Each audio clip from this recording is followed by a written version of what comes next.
order. We'll start with the pledge. I pledge allegiance to the flag of the United States of America and to the republic for which it stands, one nation, under God, indivisible, with liberty and justice for all. You roll call attendance, please, Marcia? Marsha? I don't know. Come on, Marty. Sorry. I'm a little. Mary Jo Rosenowski. Here. Mary Jo Radcliffe. Here. Patty Jacobson. Here. Laurel Meek. Amy Huffman. Here. Naoma Thundercloud. Here. Scott Barton. Here. Thank you. Has the meeting been notified to the public according to open meeting laws? Yes, it has. Thank you. We'll now move on to public comment. Is there anyone here that would like to address the board of something that's not on the agenda? We have lots going on tonight between the concert up at the middle school and the Packer game and the Brewer game, so let's get moving here. And I forgot to tell you beforehand, but if we could move 7.1 up to next, that would be fantastic. I had that kind of Perfect. thought we'd look at that anyway. I'd like to make a motion to move focus on purpose up to ahead of the gifts and grants. So, Second. okay. Is it all in favor? Say yes. Yes. Yes. Okay. Opposed. Okay. We'll start with world language and right away. And so, just move it out. We ask that you use the microphone just so that it records on the tape, so you won't feel amplified in here, but it'll be on the tape for all those viewing at home. Where should we stand? Right there is perfect. All right, Tunes. I've got the slides, Mark. So Okay, if you want to, well, we'll just start with this one then. First, we probably should introduce ourselves. My name is Mark Rukavina, and Jenny Rukavina. and we're the Spanish department or world languages department that we have in the high school. We also do have a Ho-Chunk language department as well, but we're presenting on Spanish. So with the first slide that you see here, you'll see what we offer in Spanish in the school district. And you can see we offer Spanish in 7th grade all the way up into high school. So currently I'm teaching 7th grade Spanish, 8th grade Spanish, and Spanish 1. And Jenny right now is teaching Spanish 2 and 3. And I'm teaching Spanish 4 and 5 as well. So when we were asked to present, we thought we'd just give a quick overview because we have a lot of details that we could give you, and I'm sure you don't want to know everything about the intricacies of teaching languages. But this is our national standards that you see here. So part of what we do is we want to have students doing these things, and you can see the three modes of communication here: interpersonal, interpretive, and presentational. And you can see what you would do in each of those. So this is kind of the big idea. This is what we do in all our levels in different ways and different things that we do. So, yep, next slide. Along with the guarantees and big ideas, one of the things that we've moved to over the last few years is going to what we call high-frequency vocabulary. And we do this all right from the beginning in the 7th grade in the initial instruction. And you can see there in 7th grade we concentrate on about 180 words that we're kind of using, and the Super 7 high-frequency verbs in the present tense, which are just the most common verbs that are used. And I have Spanish 2 and 3. I also teach level 1. We both teach level 1, but I just have 2 and 3. And again, emphasizing those Super 7 high frequency verbs, not exclusively, but those are throughout every day. And really working towards being able to use them in all three tenses: the past, the present, and the future. And then we move into a few more high frequency verbs in addition to other structures as they come up. Okay, so next slide. So on to 4 and 5, that's you. So this is what I teach as well. And in Spanish 4 and 5, this is where we start to prepare students for moving on to the next step academically, and that would be AP or advanced placement, where they can start to earn college credit, or if they go to college, they would be doing those type of things. So we prepare them for after high school, and that could be in college, it could be in technical school, it could be out in the real world at the workforce, it could be in their families even. And so we still use the same things, except we expand to more tenses and more moods and the language in general. So. And this is the other big idea that we do right from the beginning. So we gave you an example here, and we have it posted on our wall, as you can see the picture there. So in the classrooms, we have posters that encourage students to be more complete with anything they say or write or even hear. So you'll see they can have a basic response saying, if we ask them how they are, we've got that basic response, and they can say they're happy or someone is happy. But we want them to do more than that. We want them to expand. We can introduce. They can say things like, I think that so-and-so is happy. Want them to give a reason, and then maybe an example, and in the beginning that would be a general example in generalities, or if they get all the way up into AP, it might be supporting their thesis statement on their essay. So we do this throughout all levels, and it starts right from the beginning, the first thing that we do in class. Okay, so another big priority that we've had, especially this year at the high school, we've been really promoting the idea that we are Black River Falls, and that we want this to be a positive place to be and learn, and that's really important, and it takes all of us working together as a team to be that. So we've taken it a step further, and we have Nosotros Somos BRFSD, and we're teaching kids from the first day of school to answer the question, who are we? Black River Falls. And we respect each other above all, and in Spanish class, we listen, we look, we participate, we speak, and it's really been amazing to see kids kind of say to each other, hey, we listen, you know, and I think it's been a real positive thing to make that inclusive. We are, you know, supporting each other and working together to learn. So that's been one big priority this year for us that's been working well. Will you say the first one again, please? Nosotros somos BRFSD, that one. I can get the Nosotros Somos. I'm yeah. not the So, BRFSD. We work on alphabet in addition to those high frequency verbs and numbers, and just throughout every day, this is something that we come back to and try to build those routines of this is what we are and this is what we do, and we work hard to make that happen. Okay, so next, I go on and on, but oh, this is me too. Okay, another thing that we do is we keep different learning styles in mind.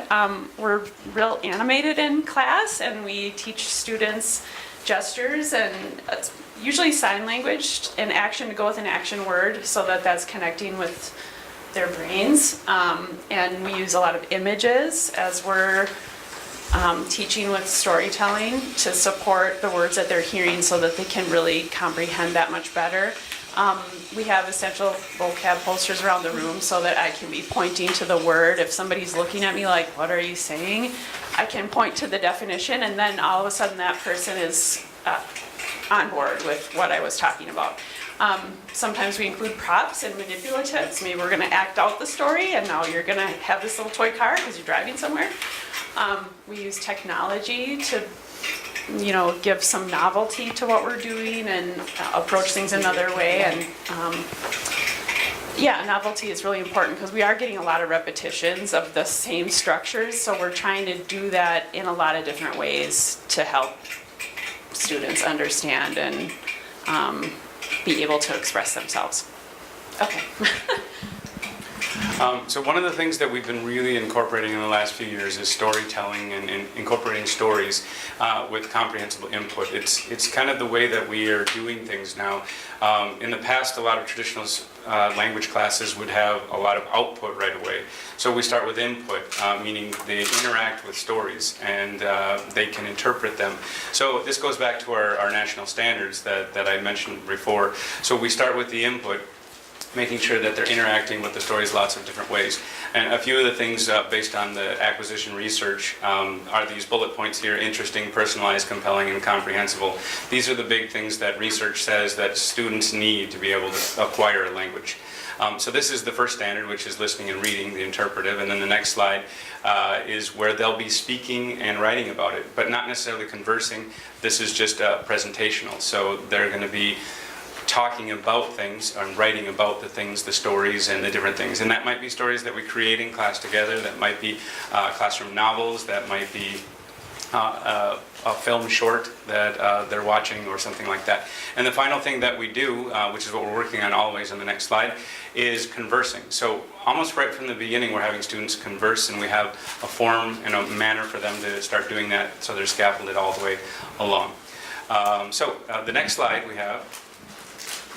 Another priority that we have been very fortunate to receive an Educational Enrichment Fund grant to pursue has been having a collection of novels in our Create a Classroom library, so that not only do we have a classroom set and we can all read the same book at the same time, a chapter a day, and then we're talking about that, we also have enough books that students can choose their own text and read and then tell each other about what they're reading in the target language. And that's been a really powerful thing for students to have some choice to be able to choose what they would like to read. And that's a real motivator for them to interact with that second language. So things that we're constantly working on are always personalizing lessons. When we do our pre-reading activities, we want to find out who's going to be interested in what's happening in the book so that I can bring that in later as we're reading to pull that attention back in. We've been working hard to add more novels so that we have enough to go around. And fusing technology, we try to bring in some kind of technology at least every few days. Just to bring in the kids that really like that. And also vertically aligning our curriculum towards all of our students' futures, which are for sure different. And I like to tell students, you might not know yet what you're going to do with Spanish, but I'm going to prepare you so that if you choose to study beyond high school, you're prepared to do well. If you choose to travel somewhere, you're prepared to survive there. If you already have family that speaks Spanish, you can communicate with them more than you could before. So that's a real priority for us. Okay. And the last thing we have here is just what we're doing this year in terms of our student learning outcomes and the action research we're doing. This year we decided that and through communication and professional conferences we've gone through, communicating with other professionals that are teaching language, this is something we've kind of joined as it's nationwide in the sense that there are teachers all over the United States doing this. And it's a timed writing with a writing prompt. And you can see over there that we have the prompt up there. And that's what the students are going to be writing about. It includes a lot of those high frequency verbs and those other words that we were talking about. And we will be timing them while they write.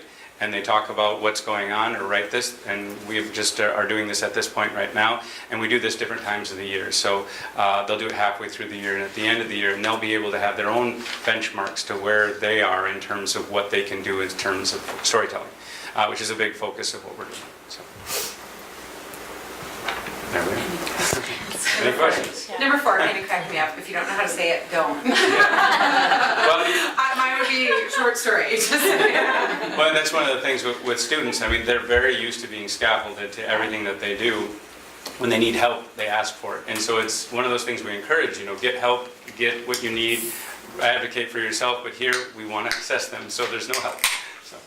Well, this is really interesting. Can you talk a little bit about the trip that you took? And I know sure. that you just in the real life experiences you had with Sure. that. So one of the experiences that we have through our Spanish club in the high school is traveling abroad. And this last year, we went to Costa Rica with a number of students, and we joined a couple other high schools as well. And we ended up in Costa Rica for 2 weeks. So the students stay with a family for about half of it, so about a week of it, and the other half they travel around and learn a little bit about the different places in Costa Rica and so on and so forth. So the students usually have to complete Spanish 2, although many choose to complete 3 or 4 before they go. So it's a really unique experience, and we've done that for the last 15 years or so since I've been here. So. I'm glad to hear that the money from the Educational Enrichment Fund is helping. I'm glad to hear that you're using those. What are your numbers like in your classes? How many kids? Well, it ranges depending on the levels. In 7th grade, it really depends on the size of the class, so and the way that the middle school schedule works. So but all 7th graders have to. All 7th graders will take it. Yes. In 8th grade, what we have is a class that ranges between, it's an elective class, so they get to choose whether they want to take Spanish 1, which is the same as the high school. And that class ranges depending on interest. Some years it's 25 to 30, some years it's 15. So that ranges. In the high school, same thing. Our schedule really depends on where everything else is in the high school. So sometimes our classes are a little bit smaller. Sometimes classes are up in the 25 range as well too. So there's really no And don't Same. sometimes aren't some of those higher level classes being taught at the same time? So Yes, they're currently limited our to tests. Spanish 4 and our Spanish 5 are taught at the same time because we had a while where we didn't offer Spanish 1 in 8th grade and we went from a block schedule that was a 4x4 block where students could take as many levels as they chose to because they would be able to take one level one semester and the second level the next semester. And then we went to the AV block. And in that transition now, we don't have students that were able to take the 5 years. That will come up again after we get past the 4 years, past the 4x4 block. So I expect that to happen in the next couple of Is years. that considered the AP classes? then? Spanish 5 would be AP. Well, thank you for bringing it to that level, that's awesome. Yeah, it's really good. We have students super prepared to be able to go into college. And each one that has gone on to college and studied, they test into very high level classes, usually third year class in college. So they're getting retro credits in the UW system for free. Awesome, thank you.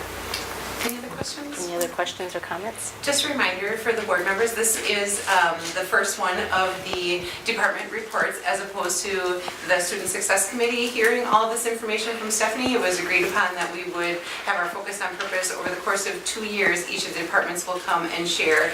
So not every month do we have one of the departments here, but these guys were first and ready to kick it off tonight.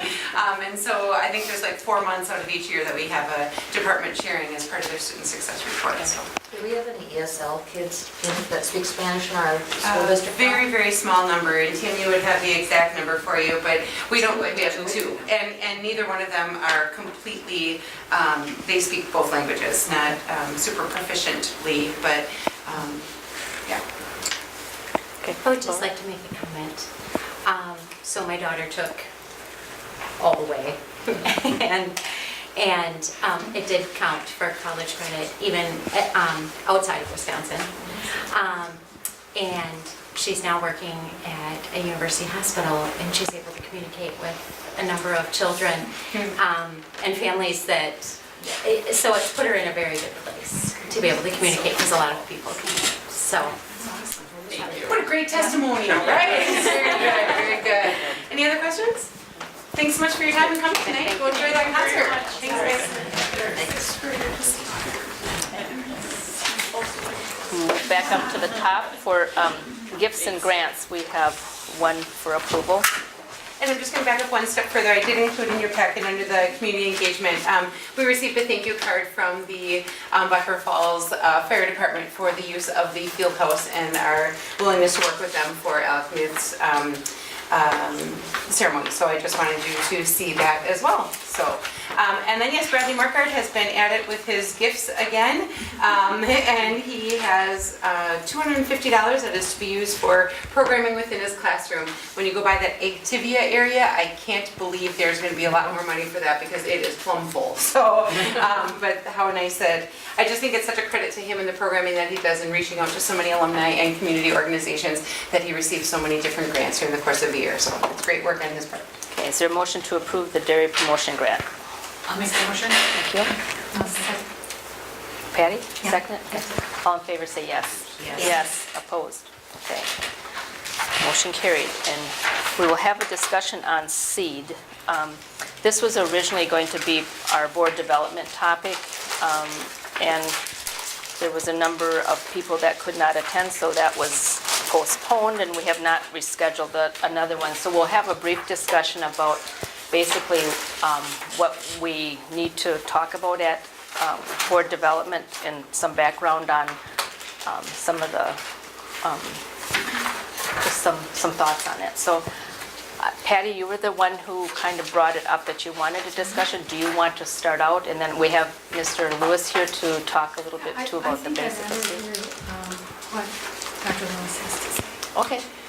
So in my preparations with Dr. Lewis, I actually said that you had some specific concerns that you were likely to voice first, and then he was going to respond to them. But I also know that he's very well versed on the topic and can certainly just speak, and then perhaps you'll have questions for him afterwards. I did prepare packets for the board members. 2 of them are handouts that Patty had received when she started the seed group, and then the other 2 were documents that I got from Dr. Lewis. And so one of them is the Introduction to Privilege Studies. That is a part of Dr. Lewis's dissertation. And so that is not going to skim it quickly while we're sitting here, but something that you definitely can read moving forward. But it is a huge foundational piece to the conversation. And then the other one is the Unpacking the Invisible Knapsack. And so I provided both of those. And then the other two are both from that Patty had shared after her experience with seed. So, are you comfortable with that format, Dr. Lewis? Sure. All right. Is it possible for me to maybe sit up there? Absolutely. Let's bring that chair up. Not that I'm taking over the meeting or anything. You are welcome to have a seat in the conversation. We're inviting you to share with us. He requested if he could be home to put baby to bed, so we'll see how that goes. Well, good evening, everyone.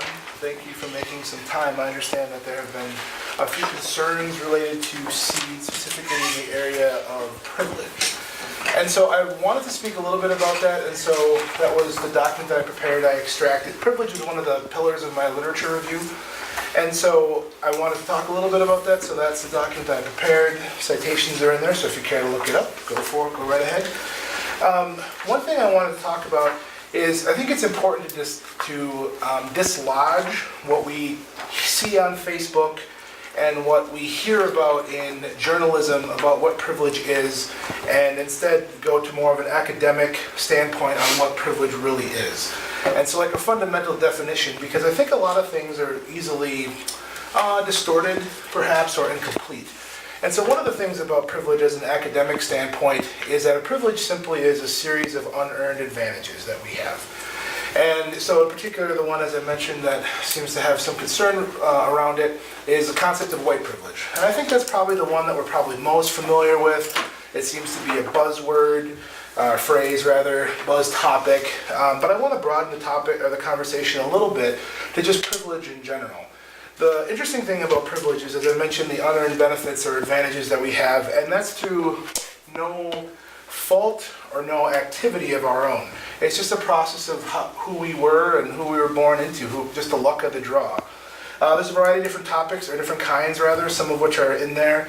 But male privilege is actually one of the very first ones that's mentioned in the Unpacking the Invisible Knapsack by Dr. Peggy McIntosh. She talks about white privilege, but she also talks about male privilege. She talks about heterosexual privilege. We talk about able-bodied privilege. We talk about cisgender privilege. We talk about Christian privilege. And then, of course, white privilege. So essentially what that means, I'll start perhaps with male privilege. So me as a man, I'm used to being listened to. People tend to believe me when I speak. They tend to listen to what I have to say. I can be forceful, and it's considered a positive thing. I stand up for myself. I advocate for myself. Now, sometimes, had that been a female, there can be other thoughts about that. I think we know that there can be some profane labels around those kinds of things. That's sort of the general idea around privilege. Some of those differences, some of the ways in which the scales are inherently lopsided for one thing or another. And everybody has some, right? So everybody will have some, and oftentimes we have a whole bundle of them. For example, for me, I do not have white privilege. I do not have white passing privilege, but I do have male privilege. And I also have cisgender privilege, meaning that I identify with the sex that I was born with at birth. I identify as a man. So I don't have those same struggles as folks who are perhaps in transition or perhaps express their gender in a different manner. I don't have those challenges, so I have that privilege. I was also raised as a Christian, so my religion is present everywhere. In this country anyway, we have Christmas, we have Easter holidays, we have those kinds of things. I see my faith consistently and easily represented. Not only is it represented, but it's considered the norm, right? When December 25th rolls around, we're not going to have school because it's a Christmas holiday. We don't have school the day before because it's another Christian holiday. That's an example of the privilege I earned. If I were Jewish, I may feel different. Or if I were practicing the religion of Islam, I may feel differently about those things. So many of us can have those different forms of intersecting privilege, heterosexual privilege, and so on. So some of those things are at play consistently. One of the concerns that I heard that was brought up was that we should discuss instead of how we're different, but how we're alike and how we're similar. And I certainly understand where that comes from because I've heard that ever since I was a kid. I've heard that we should talk about the ways that you're like me and the ways that you're like me and vice versa and so on and so forth. But essentially what SEED does is it broadens the conversation so that we're talking about the ways in which we're different and what that means. Because we're not all the same.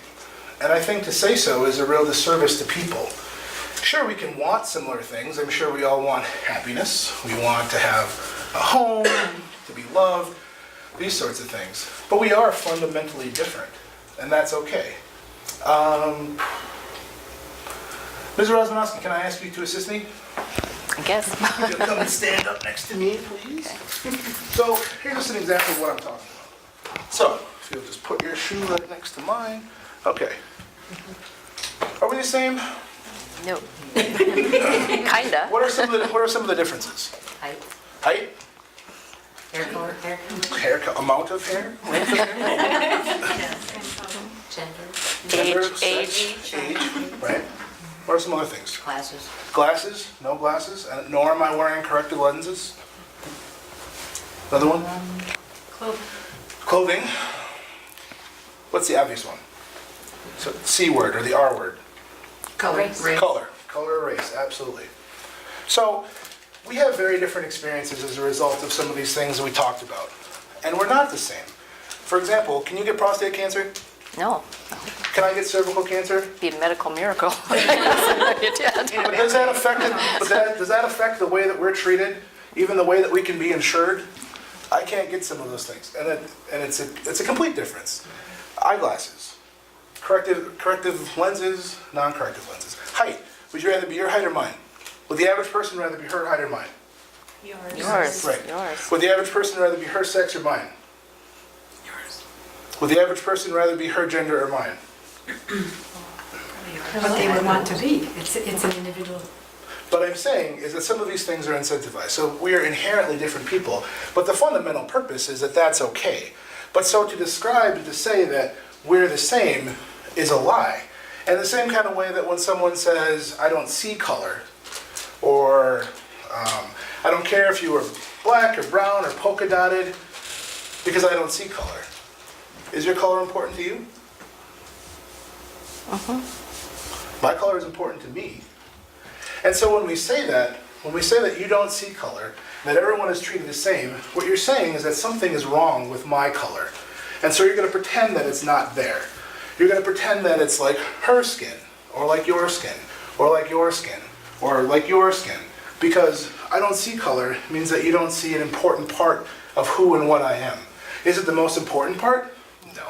But it certainly shapes my reality. It certainly shapes your reality, similar to the way that sex can, or sexual preference, or those kinds of things. So thank you very much for participating with me. And I think, a lot of this, like when I was growing up, we heard a lot about the melting pot. We heard a lot, right?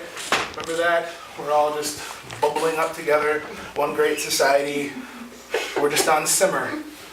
But really, like, have you ever heard of Jane Elliott? Heard of this anti-racist Jane Elliott? So what she describes that I really liked is instead to think of like our country as a salad bowl instead of a melting pot. So in a salad bowl, you cut up your onions. Ooh. So like you cut up your onions, you cut up your green peppers, your cucumbers, your tomatoes, your croutons, your lettuce, your spinach, and they're all in there. They remain there. They keep their separateness because we're not going to blend them, right? Would you put that into a blender, blend it up, pour it out for your guests at your dinner party, hand out the various forms of dressing? No. Some people do. It's called, green drink, and they're very fine. But typically, that's not what happens when we're talking about a salad, because our salad is more interesting, in many people's opinions, the more kinds of things that are in there, because they maintain themselves. We want to taste the crunch of a crouton. We want to taste the sweetness of that little bit of pineapple that maybe Nahoma put in her salad.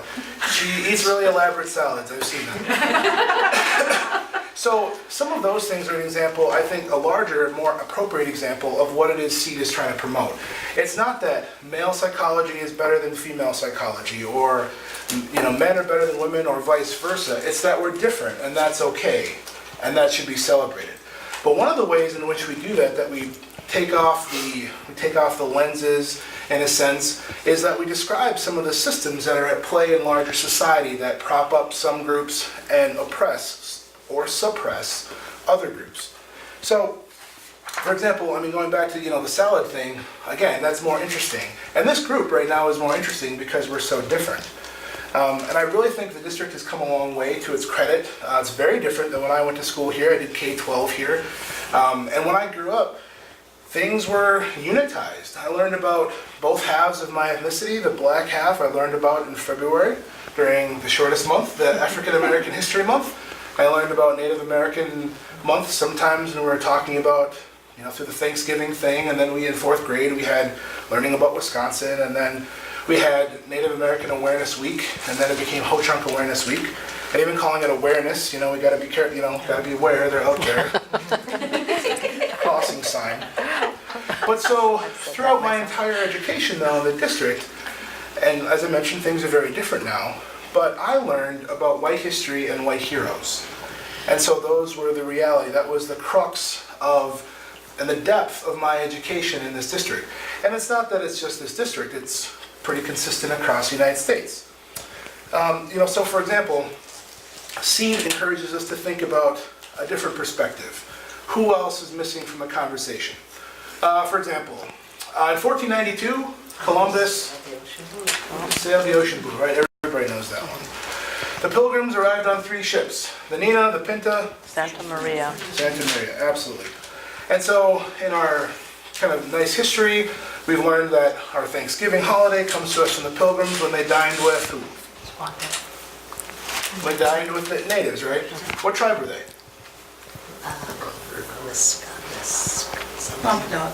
Wampanoag. Wampanoag. How many of you knew that before I just said that? I used to. We knew that they dined with Indians, but we didn't know who. There are 570 federally recognized tribes in the nation, and we know that there were Indians present, but we don't know who. That's an example of white privilege, is knowing that piece of the history. We know who these pilgrims were, we know why they came to this country, we know when they came to this country, we know the names of their ships, man, but we don't know with whom they dined, or who taught them how to plant corn, or about whatever, all the rest of these pieces of mythology. So that's what SEED hopes to uncover, is some of those missing pieces that perhaps we missed. Also, too, we think about Lewis and Clark, who's the famous native who accompanied them. Sacagawea, right? I think most of us know that. What tribe was she? She was a Shoshone woman. She was also kidnapped when she was a young lady. But so again, we see just that piece, but not her story. She's an item in the story, not the focal point. So those are just some of the things. So we know those things. And so that's kind of the history that I grew up with around here. And as I mentioned, we've made some fantastic progress. But so SEED for me personally has really opened my eyes and my heart to people who are different than me. In particular related to gender. So I don't mean to make myself sound like I'm victimized here or that kind of thing. Because I do still have the privileges I earlier mentioned. I am still a man. I am still a cisgendered man. And so for me, understanding a lady's experience is anathema to who I am and to my lived experience. I actually got training to be a SEED facilitator in August, and so I went and it was interesting. We had this close-knit group with whom we met every day. There were like 10 or 12 of us, and we call ourselves the homies. Diverse group of people, had a good time, and it was through this sharing, through a name activity, that I finally realized how difficult it is for some women to give up their last names when they're married. Not all do, but some of the women who were in my group, it was a visceral, live experience for them. They were weeping as they were discussing the process of what that felt like. Because for some of them it was very insistent upon, like on the part of their husband. Others was actually from their own family encouraging them to do it. But they really felt as if they were giving something up. Something I've never had to do, though I guess I could change my last name if I really wanted to. But the self-reflection for me came from the fact that my wife said similar things when we were getting married. And I just dismissed them out of hand. And so, because being a traditionalist at the time, I, in fact, marginalized her story in favor of mine, in favor of my perspective.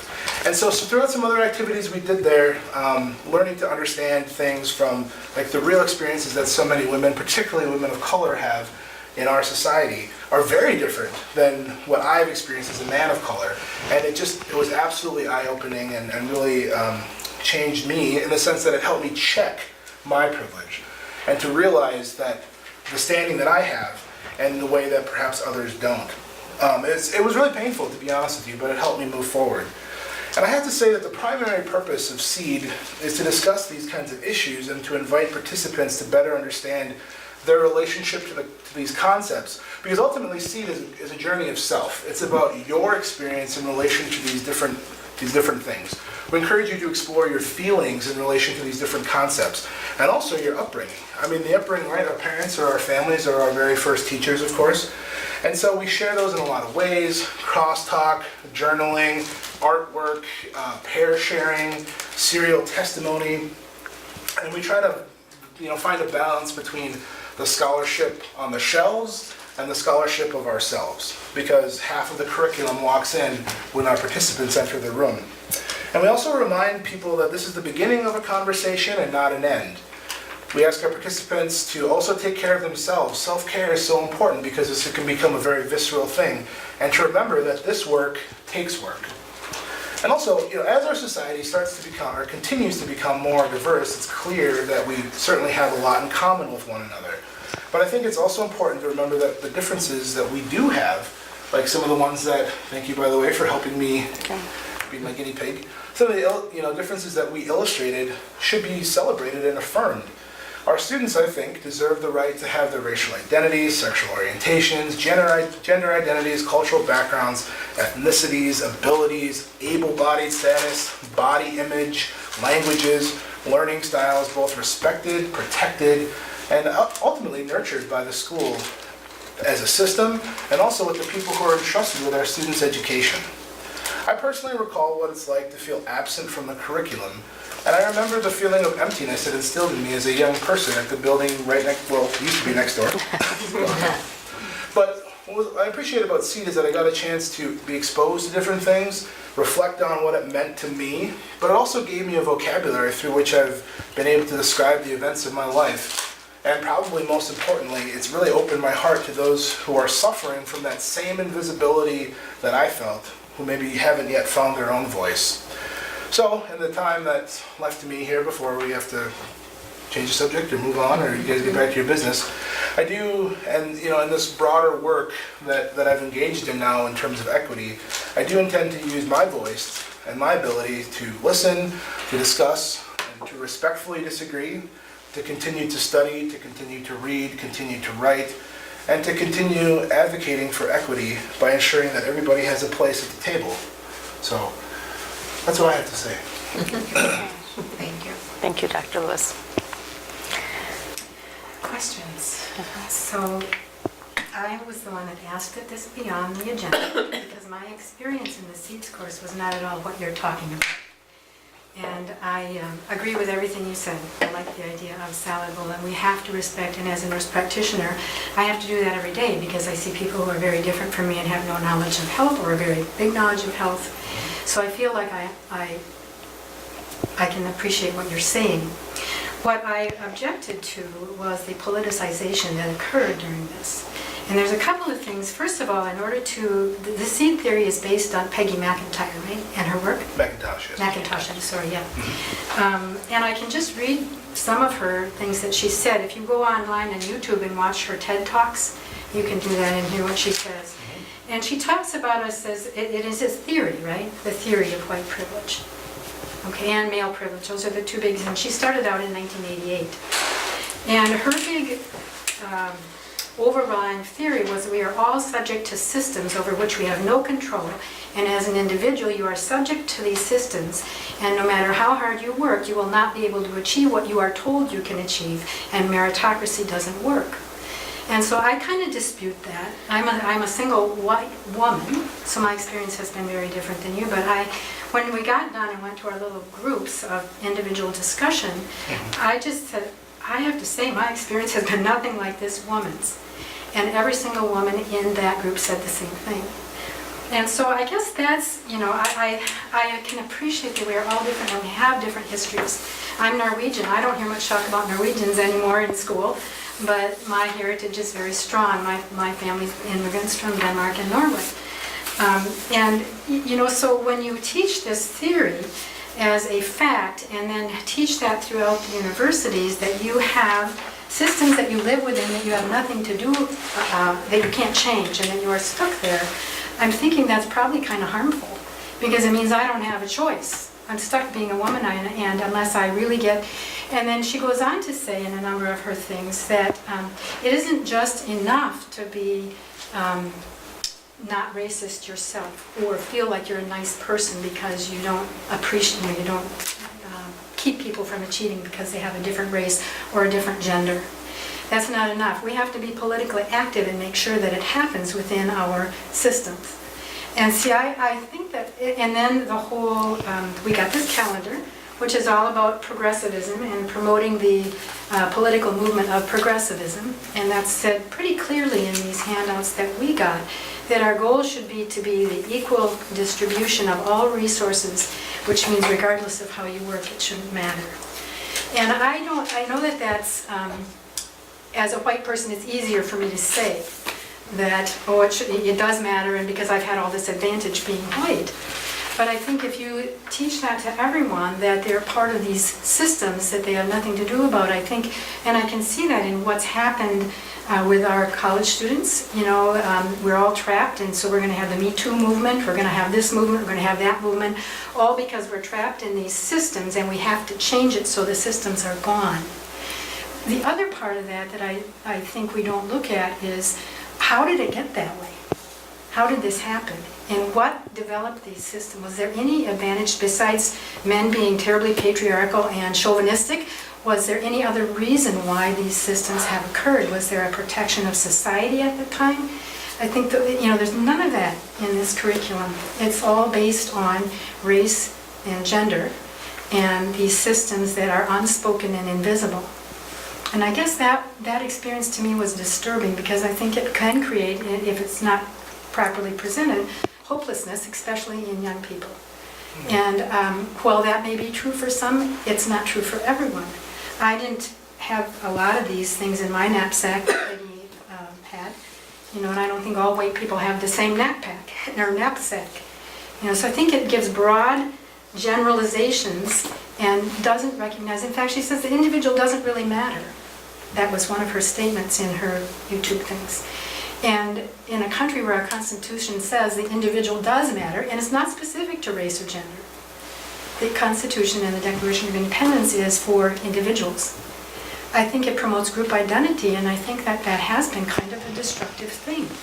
Because not that we're all the same, but if you aren't able to be enough the same to collaborate to come up with something better, I'm concerned about that, especially for our young people. I know that there was a lot, I can read you some of the statements of his, if you would like me to, where George Washington is described, not as first president, but he's a hemp grower and slave owner, and that's all throughout this calendar, those kinds of things. I don't mind knowing that, but I also think it's important that he was the first president. I don't think that do we know if Lewis and Clark were German or Norwegian, or, there's all of these different things that I think C could be very helpful with. But if it's presented only in terms of white privilege, which it was, where I attended the program, or male privilege, I think it can be harmful. I think recognizing the advantage that we have. I was terribly advantaged. I had terrific parents, and I grew up in a small town where I was allowed to be an individual.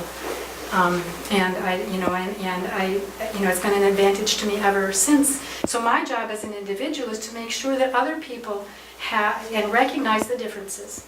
But Mary Jo, you showed, I think sometimes we confuse equity with value. I truly believe that every individual, including those in our county jail where I work, have value. We're not all equal. We're not all going to have equity. We're not all going to end up in the same place, but we all have value. And that picture of the tall person standing up and looking over the fence and the little people peeking through the holes, instead of giving him a chair, why doesn't that tall person hold that little one up so that they can see? That would be truly individual, heartfelt charity, rather than having somebody else bring a chair. So those are the concerns that I had, and the fact that it was fairly political. And I'm not sure, when I mentioned this to Shelley, I thought, I'm not sure that we want to promote a political movement in our school. So the one, some of the things that you said are striking all kinds of thoughts in my mind. Honestly, not here to get into a debate, so I'll leave it at that. But the idea of the purpose of SEED is that it's not taught in a vacuum. That's not the only professional development. That's not the only message. That's not the, it's not in isolation. It really is the process.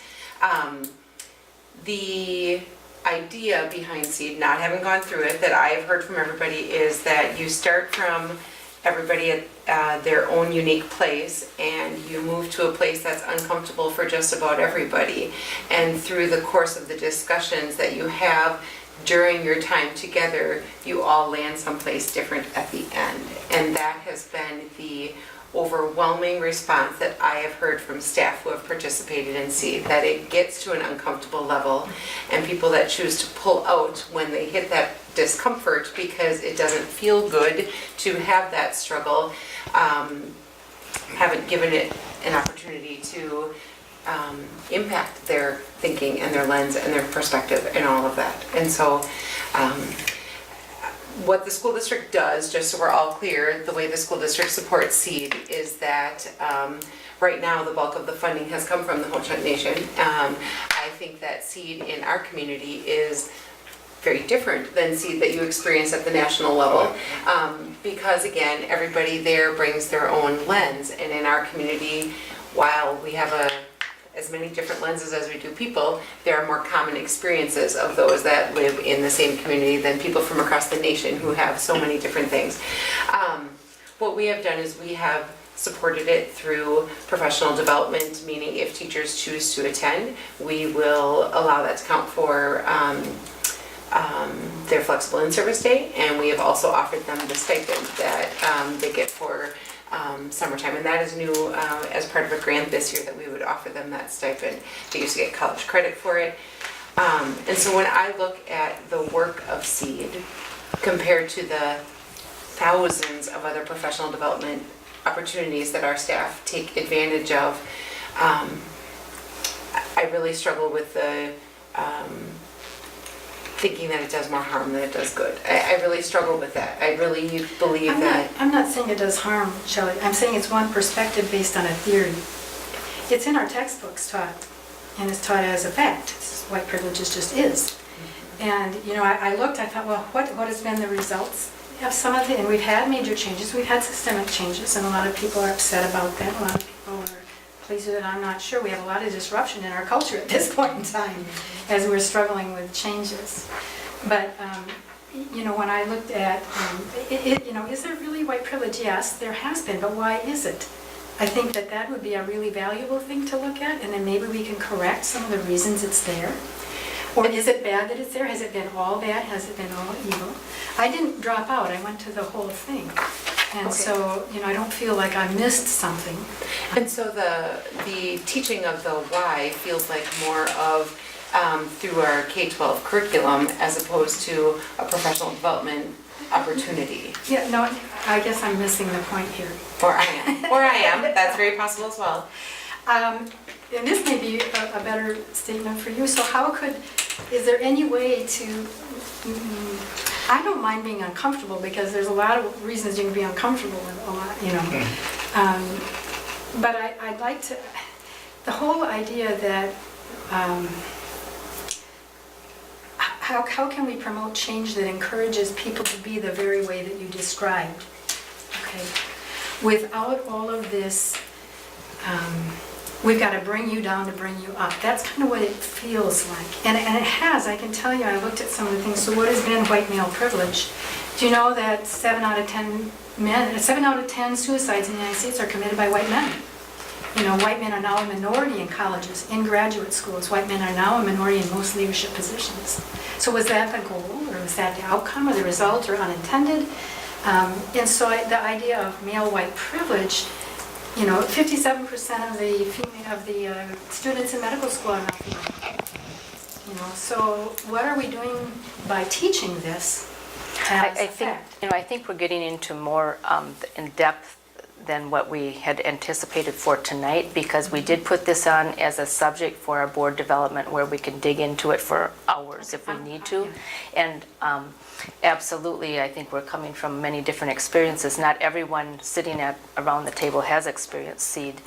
And I personally have spent probably 150 to 200 hours on it with many different seed groups, one on the national level and a couple local. And each one has been different. And when Dr. Lewis said it's the people that are sitting around the table that come to your group that provide, it isn't the curriculum that seed is, the people around the group are the ones who create what your group is going to be like and what you're going to experience. And so I'm just thinking that if we review some of these articles that are basic and Dr. Lewis's information that he has provided, and then I'll also put a plug in for Dr. Lewis is going to be doing a presentation at the State School Board Association too, for any school board members and administrators from around the state, and certainly we should probably be informed and support his training that he's doing. So I'm just going to make a suggestion that we review the materials, because I see some faces that are like, okay, I don't really know exactly what we're all talking about, but review the materials that we've been given, and then we'll set a date for our board development where we all can attend to continue the conversation, and then to look into the additional trainings that are available to us and opportunities. Is that sound okay to people? I think that'd be best. Yeah. Can I just say one Yes, last closing idea, I guess? First of all, I want to say thanks for sharing that. I think one of the things that's nice about SEED is that inherent in having some of these conversations is courage to stand out and to share something and so on and so forth. So I do appreciate your feedback, because it's valuable for the program to understand, is that if some of those things are being missed and so on and so forth, that's important to know. And I will say that while, for example, with Dr. McIntosh, she started this thing, and she's not even involved anymore. And one of the things that you have in your handout there is phase theory. And that's one of the I have no use for phase theory. Like, it doesn't, and she even says, that phase theory is an example of her perception as a white girl growing up in the 1950s. As me growing up in Black River Falls in the 1990s, there's not a whole lot in that document that relates to me. So see, people, we're not even gonna talk about it in my group. Because it has no bearing on some of those things. But so, going off of what she has to say, I think actually it sounds like you kind of get the gist, which is, you're right, it is to disrupt systems, because the way that you feel, the feelings that you described, for example, not seeing yourself in that calendar, right, or those perspectives, like you're like, holy cow, this is about George Washington, is how so many disenfranchised people feel consistently. Those are the feelings that I was describing to you when I was talking about the system in which I grew up as a young person. So that inkling of uncomfortability you had is, what you said you're comfortable with, and that's great, I respect that, is some of what's going on. So when we talk about the why, so there's usually 9 different segments of SEED to different meetings. Were you able to make it to all 9? We had weather issues, so they didn't have all 9. Okay, but you were able to go to everyone that met? Because a lot of this is teased out through the course of the conversation. We talk about why these systems exist. It was ultimately to constrict power amongst certain people, because it wasn't really that long ago that in this country you had to be a certain sex and a certain color in order to own land. And women haven't even had the vote in this country for 100 years. Black women haven't even had the vote in this country for 50 years. Well, actually, I think it's 53 now. So some of these things are so we can take for granted because they're so present now. But it's important, like you're saying, to delve a little bit more deeply into the why. But that's only a part of it. The other piece is to discover what it is that means to you and what it is that means to the individual. Because when you're sitting there talking to someone and they're sharing their reality, the same way that you did here, but they're doing it with tears streaming down their face, talking about how they've been marginalized or belittled or felt disenfranchised, it just shakes you to your soul. And I'm sorry that wasn't, well, I'm actually not really sorry that wasn't your experience. I mean, not that we need to see crying people all the time, but it can get really emotional and visceral. And so if you are interested, I mean, I get what you're saying about, the perspective, but really, one of the goals of this is to awaken people to what's going, to some of these systems that exist, and how can we disrupt them to promote equity. The reason that guy doesn't lift someone up is because he's trying to see too, and why shouldn't he be able to? Why shouldn't we have a stand so that the person who's 5'2" can see over the 6-foot fence without disrupting what the 6'4" guy is able to do and see? I get the premise, but at the same time, I think the larger point is that we shouldn't have to. I would think we would have to be charitable. It reminds me of the current generation of my children. Why should I be able to see too? And my answer would be, why would you want to share that experience with somebody and lift them up? I think this whole thing, after seeing seed on the agenda, I didn't have a clue what it was. So I researched and looked and studied and watched the Macintosh videos, and I was just kind of shocked a little bit that this isn't the theory that I would run with, because what I believed and grew up with and was taught was the Dr. Martin Luther King theory, and we need to judge people based on their character, not the color of their skin. And I think this program kind of generalizes and puts people in categories again. And I was always taught to believe that we need to get away from that. But I think we don't have a lot of time, but I think you were very informative. It gave me a different insight of what I read. But for every theory, there's another theory that contradicts that theory. So I just want to look, and hopefully that as a board we can look at, what is seed teaching us? What is the theory here? What's a theory that says seed's not working? And is there, all the information available, I guess, so we can move forward and make an informed decision. But I agree with some of the things Patty said. I certainly agree with a lot of things you said. And it's telling me that everything that Dr. McIntosh had presented isn't necessarily where the program, where the theory is going. So that's, I'm thankful. That's the history of how it started. Right. And so the thing about theories too is that they do evolve and change over time. I mean, they are tested. I mean, that's the nature of academia. One thing that is in my piece is that I also do talk about criticisms of privileged systems. So in my privileged portion of my dissertation, I also do discuss some of the dialogue that's happened in academic literature and peer-reviewed journals about some of the criticisms that do exist of privileged studies. Because I wasn't writing an opinion piece, so I was presenting both sides of it. But also, just know that the literature is replete with people who feel the way you do. There are occasional outliers or people who will feel dissimilarly, because generally seed is thought to be, as the literature tells us, a transformative experience.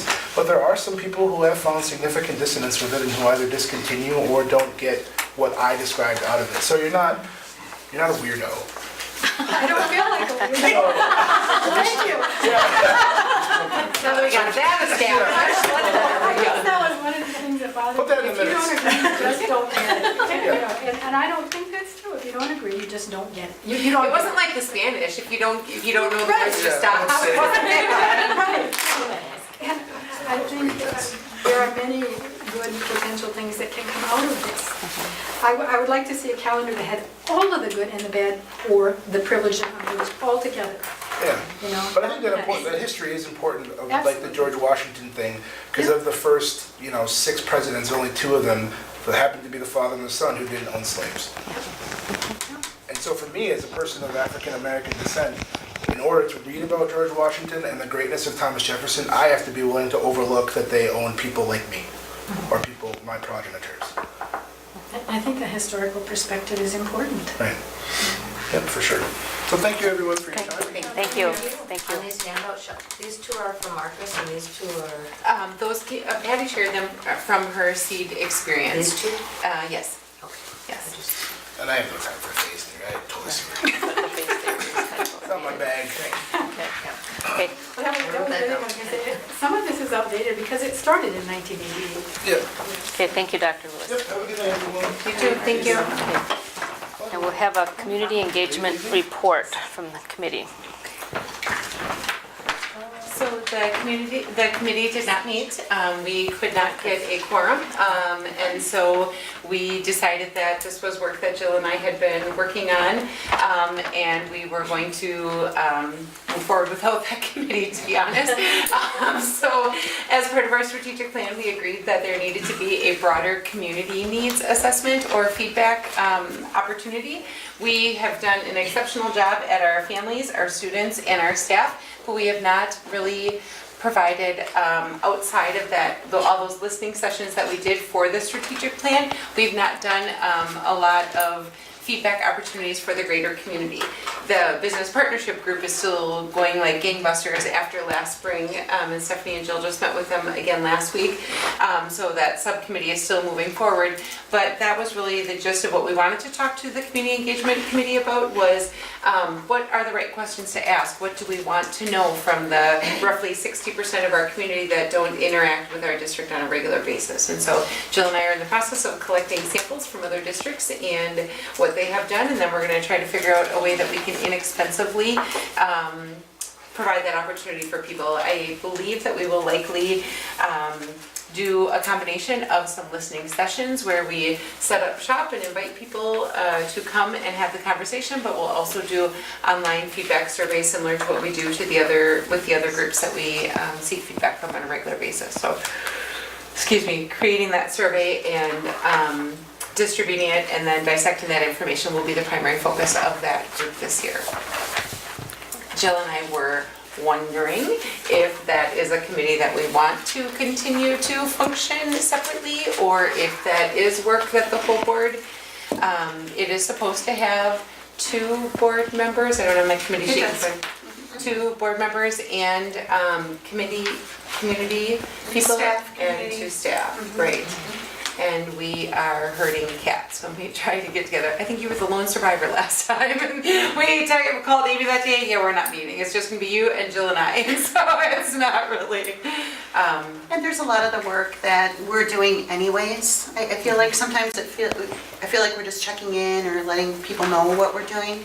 The community survey, honestly, was one of the bigger things that really would have appreciated some input or direction on that as well, but we'll do it anyways as well. Well, we just brainstorm topics for the Tiger Tribune all the Right. time and that Yeah. sort of stuff, but Yep. I'm not on this year. I mean, is that committee better served by being an ad hoc committee as things come up? I mean, You don't want to make we let you make know up about topics the all business time. partnership stuff, and now Steph and I are running with that. There's things like that. Well, I've never been to a meeting, so I don't feel like I can give any kind of educated opinion on, or thoughts on it, so I will refrain from commenting. You and I were on it. I was on it for a really long time. Yeah, and the Tiger Tribune was one of the projects, and Right, we just brainstorm things where we could probably do that as a group. Most of the time, I think you struggle to come up with topics, truthfully. So, That's a true statement. I think so, so it's probably something that could be done as needed. could we make it part of like the consent agenda so it comes up before the board, maybe quarterly or every 6 months or something? Would that be a wise thing to do? Well, just we so meet don't lose quarterly track of now, it? right? Is it 3 times or 4 times a year? Yeah, just 4. Yeah, so it's Actually four. 4. That way we wouldn't kind of. We're happy to continue telling you the stuff that we do, but it truly is our work. We do the work of that Yeah, group, which, is it a working committee or just an advisory committee? I mean, that's what we're Well, like planning basically for American Education Week, you guys do it anyway, so. But that was all we have a good time plan we this had. year too, I'll just say. Well, could that be part of our board development discussion as well, to Sure. maybe just relook at our board committees and evaluate what we still need and if we need something different? Absolutely. Put that on the agenda, okay. Okay, we'll move on to our people employment recommendations. We have some The only resignations. The only one that needs your approval is the interventionist at Red Creek. We have secured Sherry Chalmer as our 50% interventionist. If you recall, that was the lone licensed position that we were waiting for. We have had other positions. You want to slide down just a little bit? There we go. We have had other positions, other aides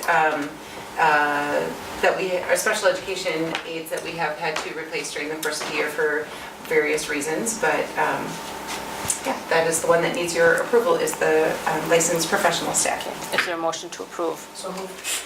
I'll second. Thank you. Any discussion or questions? Okay, all in favor say yes. Yes. Yes, opposed. Motion carried. Student success, we have field trip. Yep, there actually was a second field trip added late. So the first one I'll talk about is the softball team is interested in going to Myrtle Beach, is that right? Yes. Myrtle Beach, South Carolina, April 18th through the 21st. While this may seem like quite the exotic trip, simply because that's not something that our district has done, there are an awful lot of schools that take a trip during spring break for training purposes. I've already checked, they're full on chaperones, so I will not be going along with them. If I could pitch, maybe I'd go, but I can't. So they have already talked to the Tiger Booster Club about helping with the cost, and the Booster Club always says that they are not there to replace the school district budget when it comes to their activities, but they're there to provide experiences for kids that they would not otherwise have. And so this certainly aligns with what the Booster Club helps with anyway. They've also talked about doing some individual fundraising as well. We have this past year was the first year of this new softball coach, and this was something that he was very familiar with from his previous organization and is making that request of us. My one caveat was that if there is anybody, because this is just the varsity girls going, if the tryouts happen and a girl is on varsity and her parents don't have that money, I want to make sure she still can go along, and they all looked at me and said, absolutely, we will make sure that anyone who makes the team is not left behind for cost reasons. At first when I saw it, I thought, really? And then I read it, it was a good program. It happens a lot. This is during spring break, so they're not missing academic time? It is not, it doesn't line up perfectly with spring break, but there were, how many days off of school? I had that somewhere, it was not very many days missed. They leave on the 18th and come back on the 21st. I don't know how that overlaps. I'm gonna look at a calendar and see what days of the week that is. Sorry, I thought that was in there somewhere, right? I'm a firm believer that experience trumps that anyway. April, what were the dates? April 18th through the 21st. Yep, just Return on April 21. 2 days, Doesn't the thank football you. team go to the camp? In the summer, so they don't miss school, but this past year was the first time that they've gone to like a team camp. They went up to South Dakota this past summer. And so the expenses of the individuals expense? or The individuals, they're doing some fundraising, and they've made requests of the Tiger Booster Club. So it's going to be a combination of all of the above. Seriously, we don't have Easter vacation. Because you have the 2018 on there, obviously it's meant It to would be 19. 2019. That would be Mr. Ruffalo. Yeah. Yeah, that's, Easter break? yeah. So we probably don't have school on that Friday. No, we don't have school that Thursday either, do we? There you go, they're not missing school. So I did have one more question. Yeah. So is it implicit in there that if they're on the softball team, I was thinking more when they were missing school, they would be in good academic standing to go as well? Well, you can make the team and not be eligible to play. But you could certainly put that caveat in there if that is something the board is interested in, that you want to make sure that they are in good academic standing as well. I was thinking more of that if they were missing school, Sure. that would be important, but I don't know how anyone else feels about that. Yeah, the 18th is a Thursday right before Good Friday, and 21st is Easter Sunday. I wonder if he has the dates wrong. Yeah, something, that seems Seems odd odd that you they would do do it that. on Easter. It does seem a little odd. Yeah. So on the next page, it says March 18th, and March 11th to April 28th.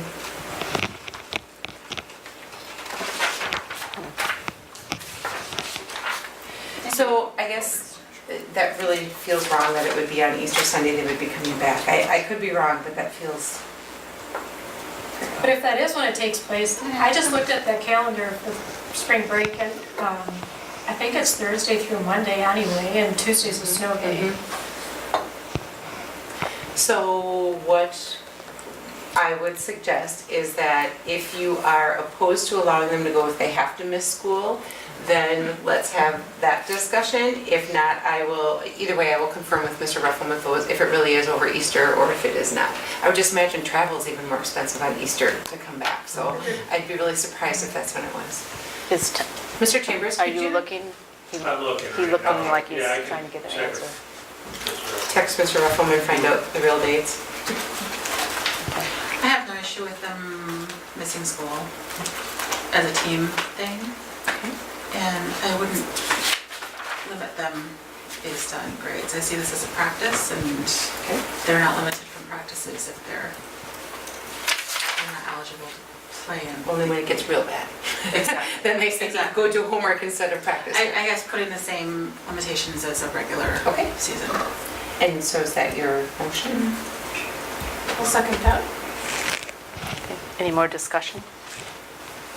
Do we need to approve the second field trip? We can do them separately. We can do them So separately. we're just talking about the field trip to Myrtle Beach, Could I hear the motion again? Just approve it. to approve She would it. approve the trip, and she did not feel the need to put the additional restrictions on that they need to be in good academic standing, because felt like it's a practice opportunity, and we don't restrict kids from practicing with the team when they're in not in good academic standing. Okay. Any more questions or discussion? All in favor say yes. Yes. Yes. Opposed? Okay, motion carried. And the You have a second trip that was added late is Fccla. They are doing a Fccla cluster meeting in Louisville, Kentucky, and it is out of state and overnight. Sarah Halverson is suggesting that she would take 15 students with her, and it would be November 8th through the 11th. And the total cost, yep, you do it up there, perfect. They would be driving the bus down, and so you can see the total cost comes down to $1,358. The Fccla does an awful lot of fundraising throughout the year, and the members themselves pay for a portion of their travel whenever they go anywhere. So she said that right now they've not gone to this one in the past because they've not had a group of students that were super fired up about going. And this year she's got a group of kids that really are interested, and so she is seeking approval for up to 15 students. When you say they drive a bus down, Yeah. who drives the bus? A bus driver. Oh, so you send a bus driver from our school district. What was the point of the meeting? It's a FCCLA cluster meeting, so it says a program of work, learn about new programs to activate the students' prior knowledge and creative minds.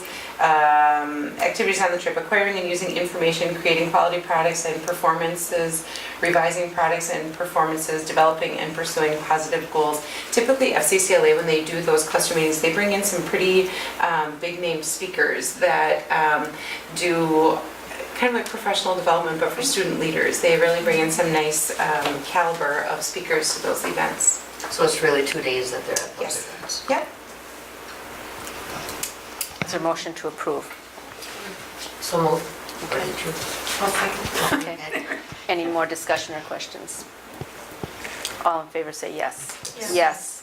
Opposed? Okay, motion carried. Thank you. Elementary schedule update. So I asked Laura and Melanie to give us a little summary.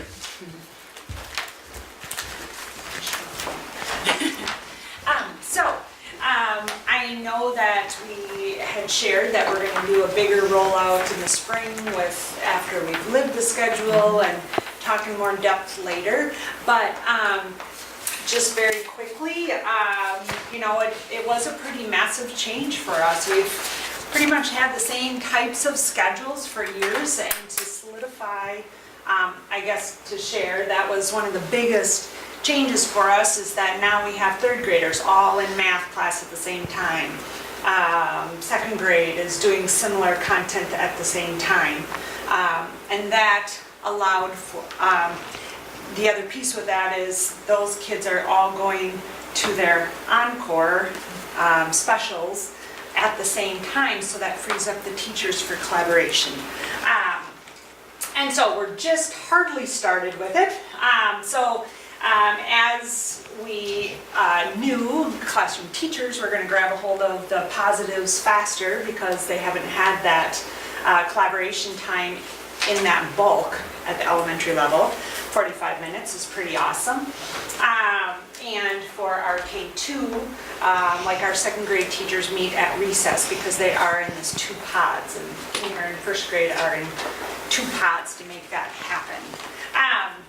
And so we, our teachers, I'll just speak to Red Creek, and then Melanie can talk a little bit about anything different with forestry, but our teachers are at different levels with our PLCs. And so, you know, we've got teams that are meeting 3 to 4 times a week, and they're doing common planning and keeping themselves on pace better because they can talk every day. And all the way to people that are grabbing a hold of one of those times during the week and using it for collaborating with some of our new teaching staff. So we're at different levels of that. And then, you know, some of the challenges, you know, like at Red Creek, our lunch schedule is a little tight and we're still tweaking that. We've also, Encore has mentioned that, you know, less frequent meetings is a challenge for them, so we're working on that. We've found some extra practice times for them.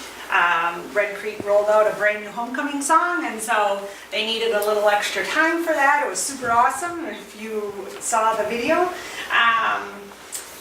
Specifically, Nehoma, you had talked about the PE, and so they are still trying to figure out the kinks too.